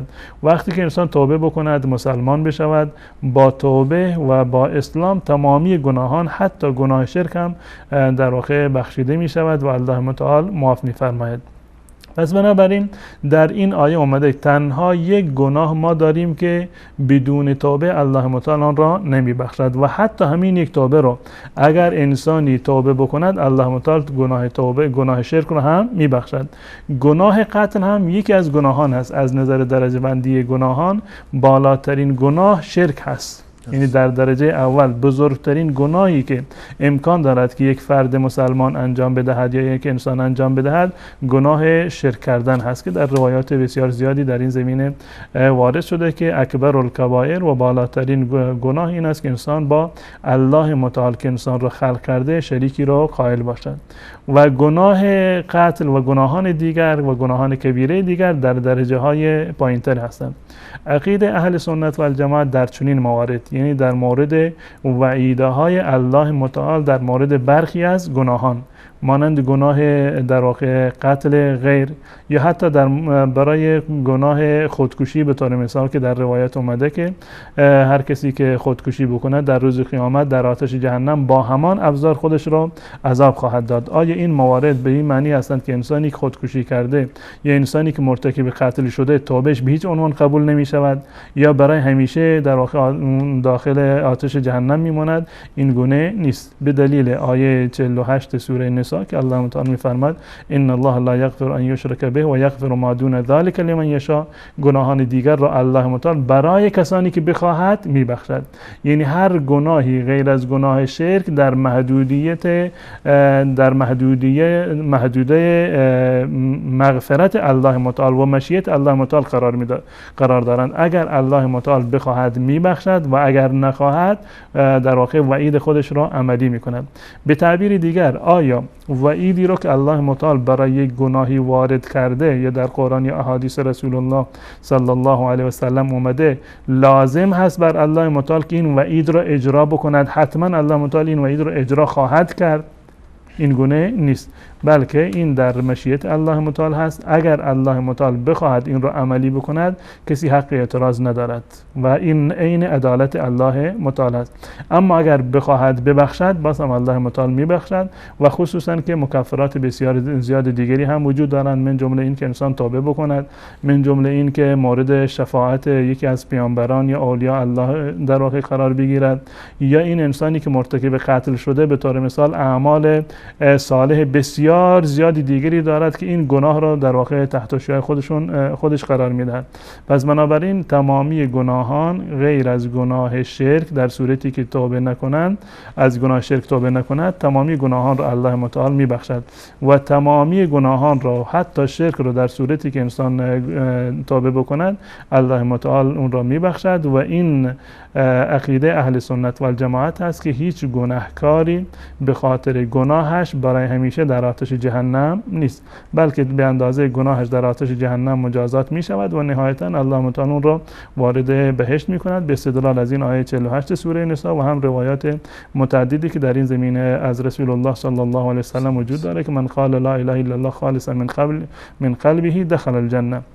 هر کسی که خالصانه لا اله الا الله گفته باشد وارد بهشت می شود. اگر شرکی رو مرتکب شد خب خلاف توحید رو انجام داده، خلاف لا اله الا الله رو انجام داده و به بهشت نمی رود. اما اگر از شرکش توبه کرد و موحد شد لا اله الا الله رو گفت وارد بهشت می شود و به اندازه گناهی که انجام داده مجازات می شود و نهایت و سرانجامش انشاءالله بهشت خواهد بود. انشاءالله. جزاکم الله خیر. آیا آیه 23 و 24 سوره نساء دلیل بر حلال بودن متعه هست یا نه؟ نه، به هیچ عنوان این آیه صراحت بر این دارد. در آیه 23 که الله متعال شروع می کند و محرمات رو برای مسلمانان بیان می کند، چه کسانی که ازدواج با اونها حرام هست، حرمت علیکم امهاتکم الی آخر، خواهران شما، دختران شما، خواهران شما بر شما حرام هستند. و در آیه بعدش آیه 25 4 هست و باز هم والمحصنات من النساء را الله متعال ذکر میکند که اینها هم در واقع حرام هستند الا ما ملکت ایمانکم، مگر اون کنیزه هایی رو که شما داشته باشید. در ادامه میفرما احل لكم ما وراء ذالکم، اضافه بر این گذشته از این مواردی رو که ذکر شد الله متعال میفرماد که تمام اونها برای شما حلال هستند، یعنی میتوانید که شما با اونها ازدواج بکنید و شرط ازدواج رو هم الله متعال در اونجا بیان کرده فما استمتعتم به منهن فآتوهن اجورهن فریضه، یعنی این که این موارد بر شما حرام هستند، ازدواج با مادر و دختر و خواهر و خواهرزاده و برادرزاده و بقیه موارد رو الله متعال ذکر کرده، اینا حرام هستند. اضافه بر این موارد دیگر برای شما حلال هستند به شرطی که ازدواج شرعی صورت بگیرد و مهری اونها رو پرداخت بکنید. این آیه دلالت بر مباح بودن ازدواج هست نه بر مباح بودن متعه. درست. سپاسگزارم از شما. وقتی که برف و باران هست در بیرون آیا میشه در داخل ماشین نماز بخونیم، بخصوص اینکه جا هم تنگه و باید نشسته نماز؟ اصل بر این است که به اتفاق علما قیام در حالت نماز یکی از ارکان نماز است. انسان باید همیشه ایستاده نماز بخواند و رسول الله صلی الله علیه و سلم هم دستور دادند که صل قائما فإن لم تستطع فقاعدا، ایستاده نماز بخوان، اگر نتوانستی در اون صورت شما می توانید که نشسته نماز بخوانید. و حتی در روایت اومده که رسول الله صلی الله علیه و سلم فرمودند که نمازی که انسان ایستاده نشسته نماز میخواند ثوابش نصف نمازی هست که انسان ایستاده نماز میخواند. یعنی در نمازهای نفل و سنت جایز است که انسان ایستاده نماز بخواند یا نشسته نماز بخواند، اما اگر نشسته نماز خواند ثواب نمازش نصف میشود. و در نمازهای فرض واجب هست و یکی از ارکان نماز هست که حتما باید ایستاده نماز بخوانند، مگر کسی که توانایی ایستادن را نداشته باشد.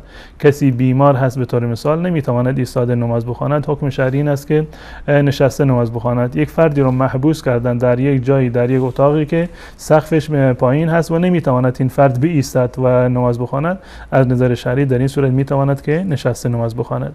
و وقتی که انسان در سفر هست سعی بکند اگر جمع ممکن هست جمع بکند، اولاتر و بهتر هست.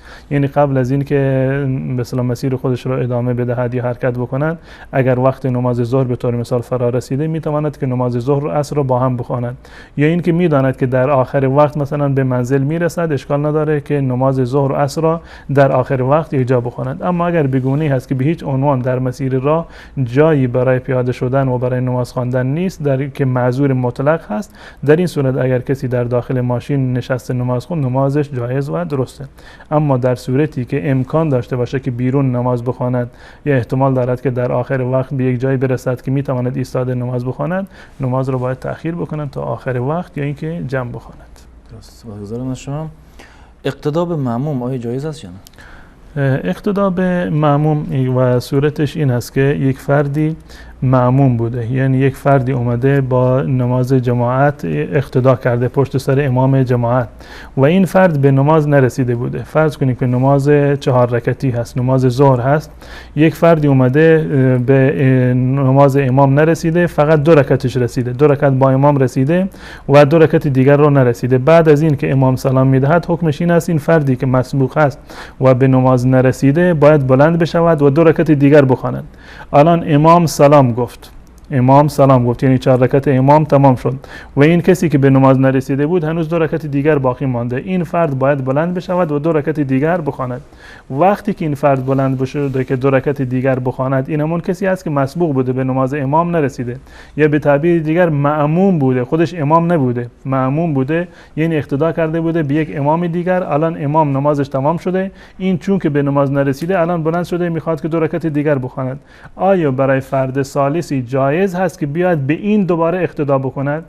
یا به تعبیر دیگر یک فردی در ابتدای نماز خودش مأموم بوده، اقتدا کرده بوده به یک امام دیگری، اقتدا کرده به یک امام دیگر. فرض کنید این فرد اقتدا کرده در نمازش به این امام، الان این امام نمازش رو تمام می کند و این فرد بلند می شود که نماز خودش را دوباره ادامه بدهد. فرد سوم میاد به این دوباره اقتدا می کند، یعنی این فرد در ابتدای نماز خودش مأموم بوده، مقتدی بوده، امام داشته و در انتهای نمازش امام می شود برای یک فرد دیگری. آیا برای چنین فردی جایز هست که به یک فردی که به نماز نرسیده برود اقتدا بکنند؟ مذهب مالکی ها در این زمینه و مذهب امام ابو حنیفه رحمت الله علیه و بسیار از حنابله در این زمینه این است که اقتدا به چنین فردی جایز نیست. کسی که ابتدای نمازش مأموم و مقتدی بوده برای یک امام دیگر، اقتدا کردن به چنین فردی جایز نیست، زیرا که این خودش حکم مأموم را دارد. چون که مأموم بوده در آغاز نمازش همین حکم تا انتهای نمازش ادامه دارد. در ابتدای نماز مأموم بوده، پس بنابراین تا زمانی که نمازش تمام بشود حکمش نماز مأموم هست، نه نماز منفرد هست. یعنی گویا که این فرد نماز را با جماعت خونده، نه به صورت انفراد. اگر به صورت انفراد باشه باز حکمش یک حکم جداگانه است. اما در مذهب امام شافعی رحمت الله علیه و تعدادی از علمای حنابله فتوا بر این هست که جایز هست اقتدا کردن بر مأموم، جایز هست. کسی که بلند شده، شما رفتی در مسجد نماز تمام شده، یک فردی رو الان بلند شده داره نماز خودش رو کامل میکند، آیا جایز هست که شما به اون اقتدا بکنید؟ بله، از نظر شرعی بنابر قول راجح جایز هست. بنابر مذهب امام شافعی رحمت الله علیه و تعدادی از حنابله جایز است که شما اقتدا بکنید، به دلیل اینکه این فرد الان نمازش مستقل هست. درست است که در ابتدای نماز این مأموم بوده، اما الان حکمش این است که این فرد چیکار هست؟ نمازش مستقل است. به طور مثال اگر در این دو رکعتی که این فرد تازه به صورت تنهایی میخواند اگر خطایی صورت بگیرد، سهوی بکند، باید سجده سهو را انجام بدهد. در صورتی که مأموم در صورتی که پشت سر امام نماز میخواند اگر خطایی را انجام داد، سهو بر اون لازم نیست. پس بنابراین معلوم میشود که این ولو این که مأموم هست اما حکم منفرد را دارد. پس بنابراین اقتدا به منفرد از نظر شرعی جایز هست و قول راجح به نظر من این مورد دومی هست بنابر مذهب امام شافعی رحمت الله علیه. تشکر میکنم از شما. بیننده بعدی پرسیدن که آیا این حرف درست است و این بهتان که اگر 7 شیعه را بکشی به بهشت میروی؟ متاسفانه من نمیدونم که چرا این ملت ایران ما به جای این که حقیقت ها رو ببینند و بشنوند همش دنبال شایعات هستند. اگر یک کسی که مغرض هست و یک حرفی رو زده، همه دنبال چنین سوژه‌ای هستند و اون چیزی که حق و حقیقت هست، عقیده واقعی اهل سنت و الجماعت هست، الان الحمدلله در شبکه‌های اهل سنت و الجماعت فراوان هست. شما دیدید که در یک از شبکه‌های اهل سنت و الجماعت یک از علمای اهل سنت و الجماعت فتوا داده باشه که شیعه کشتن حلال است. نه تنها شیعه کشتن به اصطلاح جایز نیست، حتی کافری را که معاهد هست و اومده کشور اسلامی اون رو تأمین داده، کشتنش از نظر شرعی جایز نیست و رسول الله صلی الله علیه و سلم فرمودند کسی که گوینده کلمه لا اله الا الله باشد کشتنش جایز نیست الا به احدى الثلاث، مگر در یکی از 3 مورد، یعنی که زنایی رو انجام داده باشه، یا این که مرتد شده باشه، یا این که مرتکب قتلی شده باشد. در این 3 صورت کشتن مسلمان جایز هست. اما اون کسی هم که قصاص را و این حکم شرعی رو اجرا می‌کند صرفاً حکومت اسلامی است. افراد به هیچ عنوان اجازه ندارند که کسی رو به خاطر اینکه زنا کرده سنگسارش بکنند، یا به خاطر اینکه مرتد شده اون رو به قتل برسانند، یا به خاطر اینکه قتلی کرده اون رو قصاص بکنند. تمامی این موارد وظیفه حکومت اسلامی است. به هیچ عنوان هیچ کسی از علمای اهل سنت و الجماعت و دوستانی که ما داریم کسی چنین فتوایی رو نداده. ما لله و یعنی بیننا و بین الله معتقد به چنین نیستیم و هیچ کسی از امامان اهل سنت و الجماعت هم چنین فتوایی رو نداده که کسی شیعی رو بکشد به خاطر این در واقع به بهشت برود، بلکه برعکسش هر کسی، هر مسلمانی رو ولو اینکه یک شیعه رو بکشد در روز قیامت باید پاسخگو باشد. و موارد دیگری هم که این بیننده ذکر کردن که قطعا این تمامی موارد جزء شبهاتی بود که نه اینکه جزء بحث وهابیت که وجود دارد. اگر منظورشون محمد ابن عبدالوهاب هست و دعوت توحیدی هست و این نهضت توحیدی هست، خب این قابل انکار نیست. محمد ابن عبدالوهاب رحمت الله علیه یک حقیقت هست و یک واقعیت هست، مجدد توحید بودند، کسی این رو انکار نکرده. اما به عنوان یک مذهبی که متفاوت با مذاهب اربعه اهل سنت و الجماعت باشه، چون این چیزی نیست. ما کتاب‌های خاصی به عنوان کتاب‌های وهابیت که مرجع فتاوای وهابیت باشند که متفاوت با فتاوای اهل سنت و الجماعت باشه، مذهب حنفی، مالکی، شافعی به عنوان یک مذهب دیگر باشه، چون این چیزی رو نداریم. اصول مذهب حنفی، مالکی، شافعی یک طرف باشه، اصول مذهب وهابی یک طرف دیگر باشه، چون این چیزی رو ما نداریم. به عنوان یک مذهب که متفاوت از مذاهب اهل سنت و الجماعت باشه، وهابیتی به این معنی وجود نداره. اما اگر منظورتون محمد ابن عبدالوهاب و دعوت توحیدی هست، بله این یک واقعیت هست. الحمدلله محمد ابن عبدالوهاب رحمت الله علیه توانست که بسیاری از خرافات و شرکیات و بدعاتی رو که به وجود آمده بود در شبه جزیره عربستان همه رو از بین ببرد و دین اسلام را تجدید بکنند و هیچ گونه تفاوتی در میان عقیده محمد ابن عبدالوهاب و عقیده امامان اهل سنت و الجماعت و امامان اهل بیت رسول الله صلی الله علیه وسلم وجود ندارد و بالفرض اگر تفاوتی هم وجود داشته باشد، این تفاوت یک نوع تفاوت تنوع هست، یک اختلاف لفظی هست، یک اختلاف حقیقی و عمیق در واقع که دلیل بر متفاوت بودن باشه نیست. جزاکم الله خیر. و پرسیدن که آیا مهدی آخر الزمان به دنیا آمده یا به دنیا میره؟ خب مهدی اگر که مهدی آخر الزمان هست، خب آخر الزمان به وجود خواهد اومد و الان 1000 سال 1200 سال هست که شیعه معتقد است که مهدی بوده، این آخر الزمان به وجود نیامد. و این فاصله میان آخر الزمان و اول الزمان رو شما از کجا، یعنی وقتی از مهدی به بعدی میشود آخر الزمان، بقیه ائمه‌تون هم باید امامان آخر الزمان باشن. مهدی از دیدگاه اهل سنت و الجماعت یک حقیقت هست، واقعیت هست. در روایات متعددی از رسول الله صلی الله علیه و سلم ثابت شده که اسمش محمد ابن عبدالله هست و از اولاد امام حسن رضی الله تعالی عنه است و در نزدیکه های آخر زمان ان شاء الله به دنیا خواهد اومد و دنیا را پر از عدل و داد خواهد کرد. و مهدی که امروز به دنیا اومده باشه وجودی ندارد. اگر واقعا به دنیا اومده بود و وجودی را می داشت، حداقل یک اثری از آثار اون در واقع دیده می شد که متاسفانه هیچ اثری از ایشون دیده نشده. جزاکم الله خیر.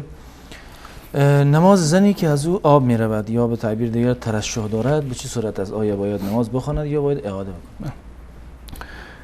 در مورد زنانی که در عادت ماهیانه هستند، زنی که در عادت ماهیانه و به قول معروف عادت ماهوار یا قاعدگی هست، حکم شرعیش این است که نماز از اون در این ایام معاف هست. این از لحظه ای که عادت ماهیانه شروع شده تا لحظه ای که مطمئن بشود که کاملا پاک شده، در این زمان نماز خوندن برای زن واجب نیست.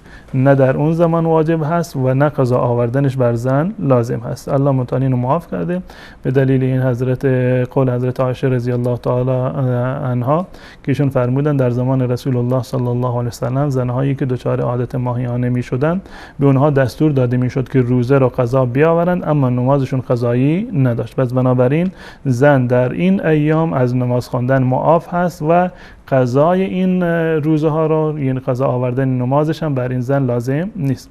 اما که زنی که ترشح داشته باشد یا به صورت کلی زن یا مردی که نمیتوانند وضوی خود را نگه دارند، مشکل دارند، نمیتوانند که وضوی خودشان را، ادرارشان را یا باد شکمشون را نگه دارند و به صورت استمرار وضویشان میشکند، حکم شرعیشون این هست که اینا وضوی معذور بگن، حکم معذور را دارند و حکم وضوی معذور یک حکم کاملا جداگانه هست. یعنی این که زنی که ترشحش همیشگی و دائمی هست یا زنی که بعد از عادت ماهیانه، یعنی تعداد روزهای عادت ماهیانهش تمام شده و الان در حالت استحاضه هست، یا زنی که فرض کنیم خونریزیش بعد از زایمان بیشتر از 40 روز ادامه داشته باشه، یا زن و مردی که نمیتوانند وضوی خودشون را نگه دارند، از نظر شرعی حکمشون این است که برای هر نماز وضو بگیرند. برای هر نماز وضو بگیرند. اجازه ندارند که نماز را به تأخیر بیاندازند یا اینکه نخوانند. نه، باید برای هر نمازی وضو بگیرند و نماز خودشون را بخوانند.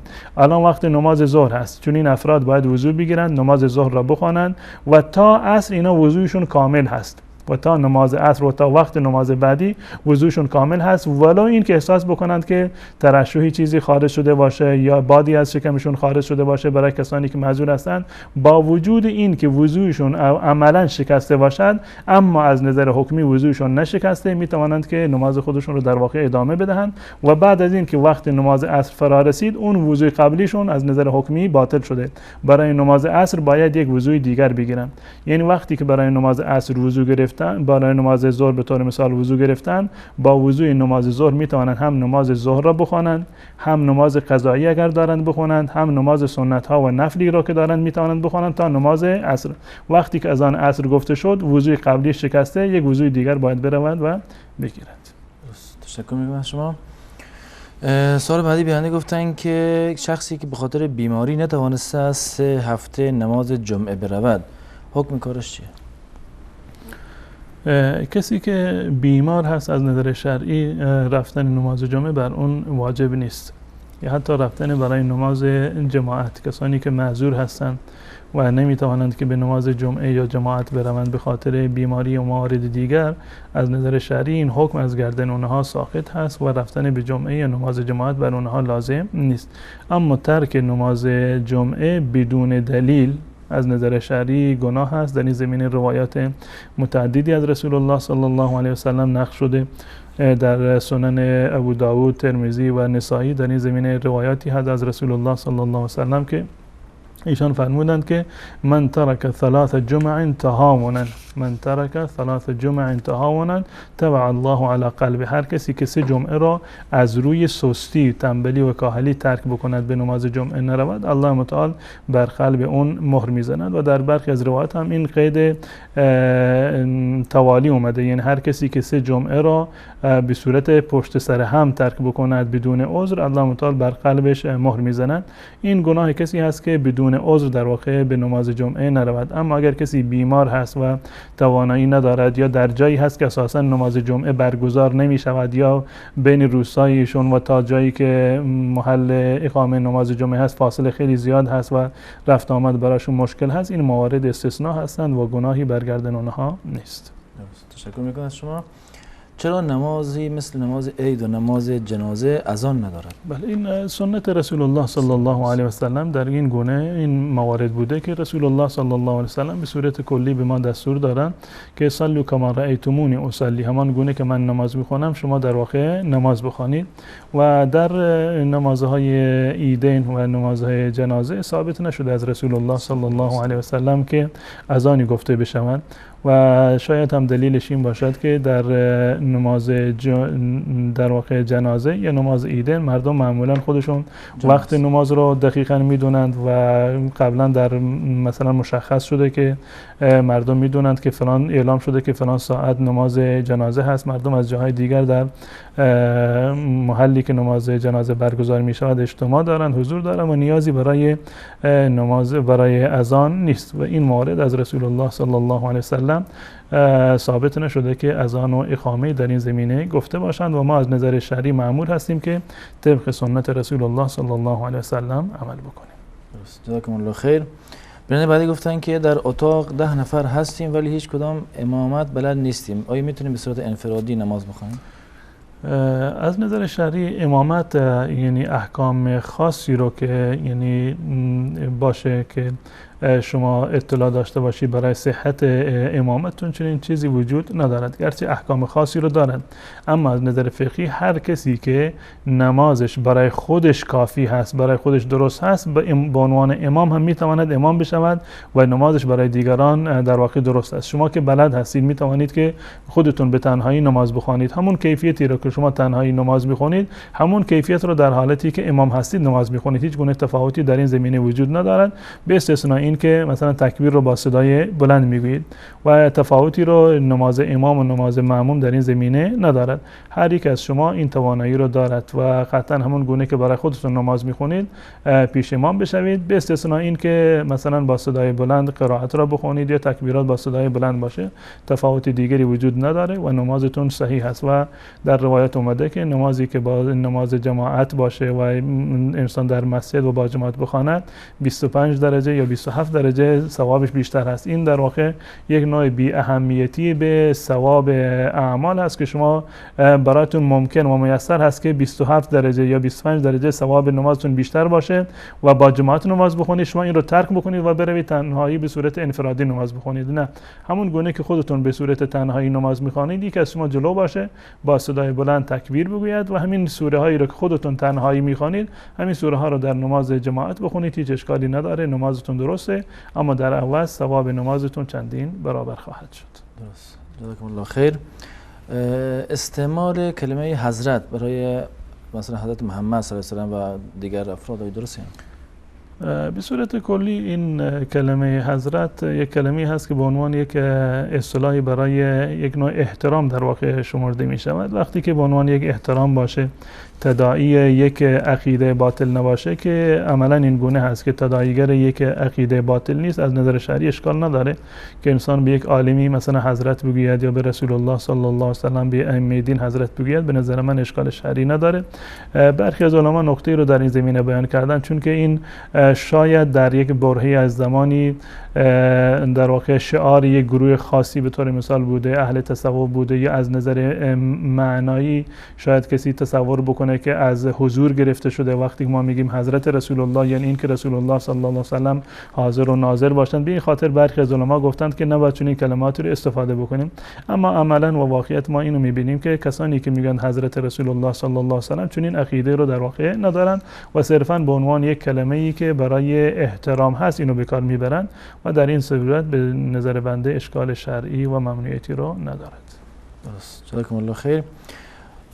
سال بعدی بیننده گفتن که وقتی که در ماشین قرآن را روشن میکنن، در رادیو یا در کلا قرآن تلاوت قرآن میذارن، ولی افرادی که در ماشین هستن حرف میزنن و قرآن گوش نمیدن، آیا گناهکار میشن یا نه؟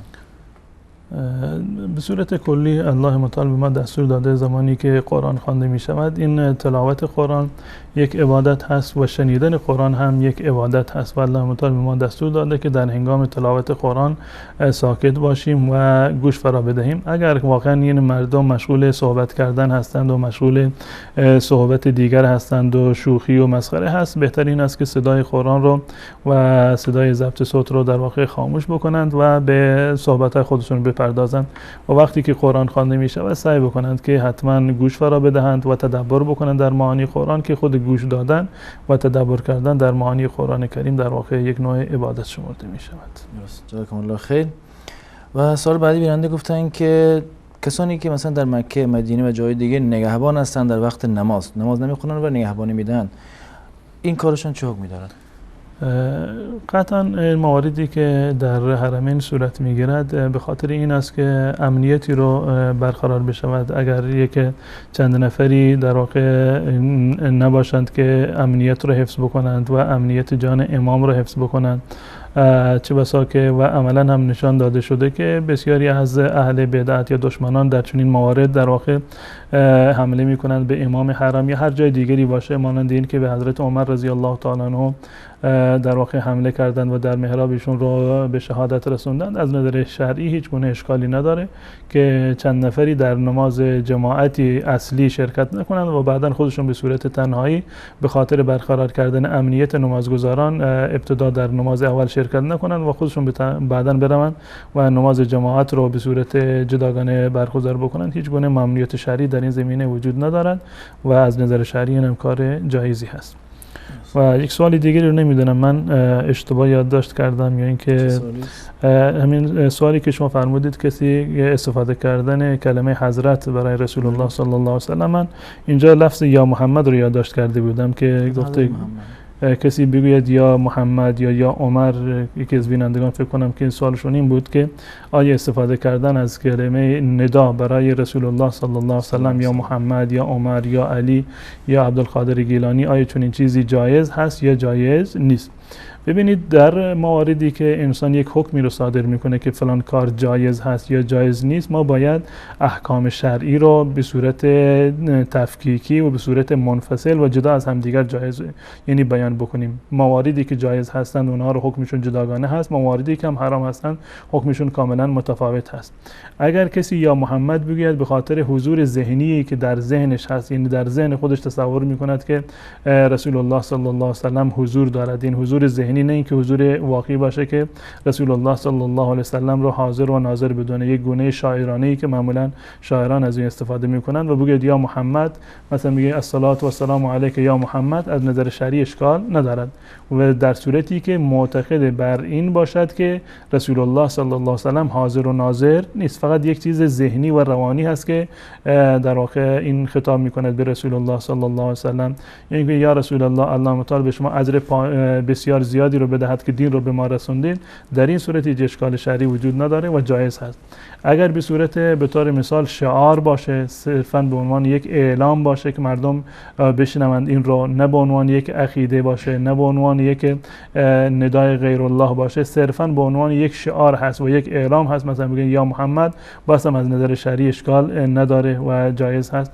اما در صورتی که به معنی استمداد از غیر الله باشه یا استغاثه از غیر الله باشه، به طور مثال شما مشغول یک کاری هستید و اون کار رو نمیتوانید الان انجام بدید، نیاز به کمک دارید، مثلا میگید یا رسول الله، منظورت این است که یا رسول الله منو کمک بکن، یا علی یا ابوبکر یا عمر منو کمک بکن. هدفت استمداد هست، طلب کمک هست و استغاثه هست. در این صورت از نظر شرعی حرام هست و جایز نیست و همون عهدی رو که ما روزانه با الله متعال میبندیم که ایاک نعبد و ایاک نستعین، باید همیشه و در هر حال و در هر جایی باید صرفاً از الله متعال ما کمک بطلبیم. روز خسته نباشین، وقت برنامه تمام شد. از بینندگان عزیز تشکر میکنیم تا این لحظه با ما بودن و تا یک دیدار دیگر همه شما را به الله متعال میسپاریم. السلام علیکم و رحمت الله و برکاته.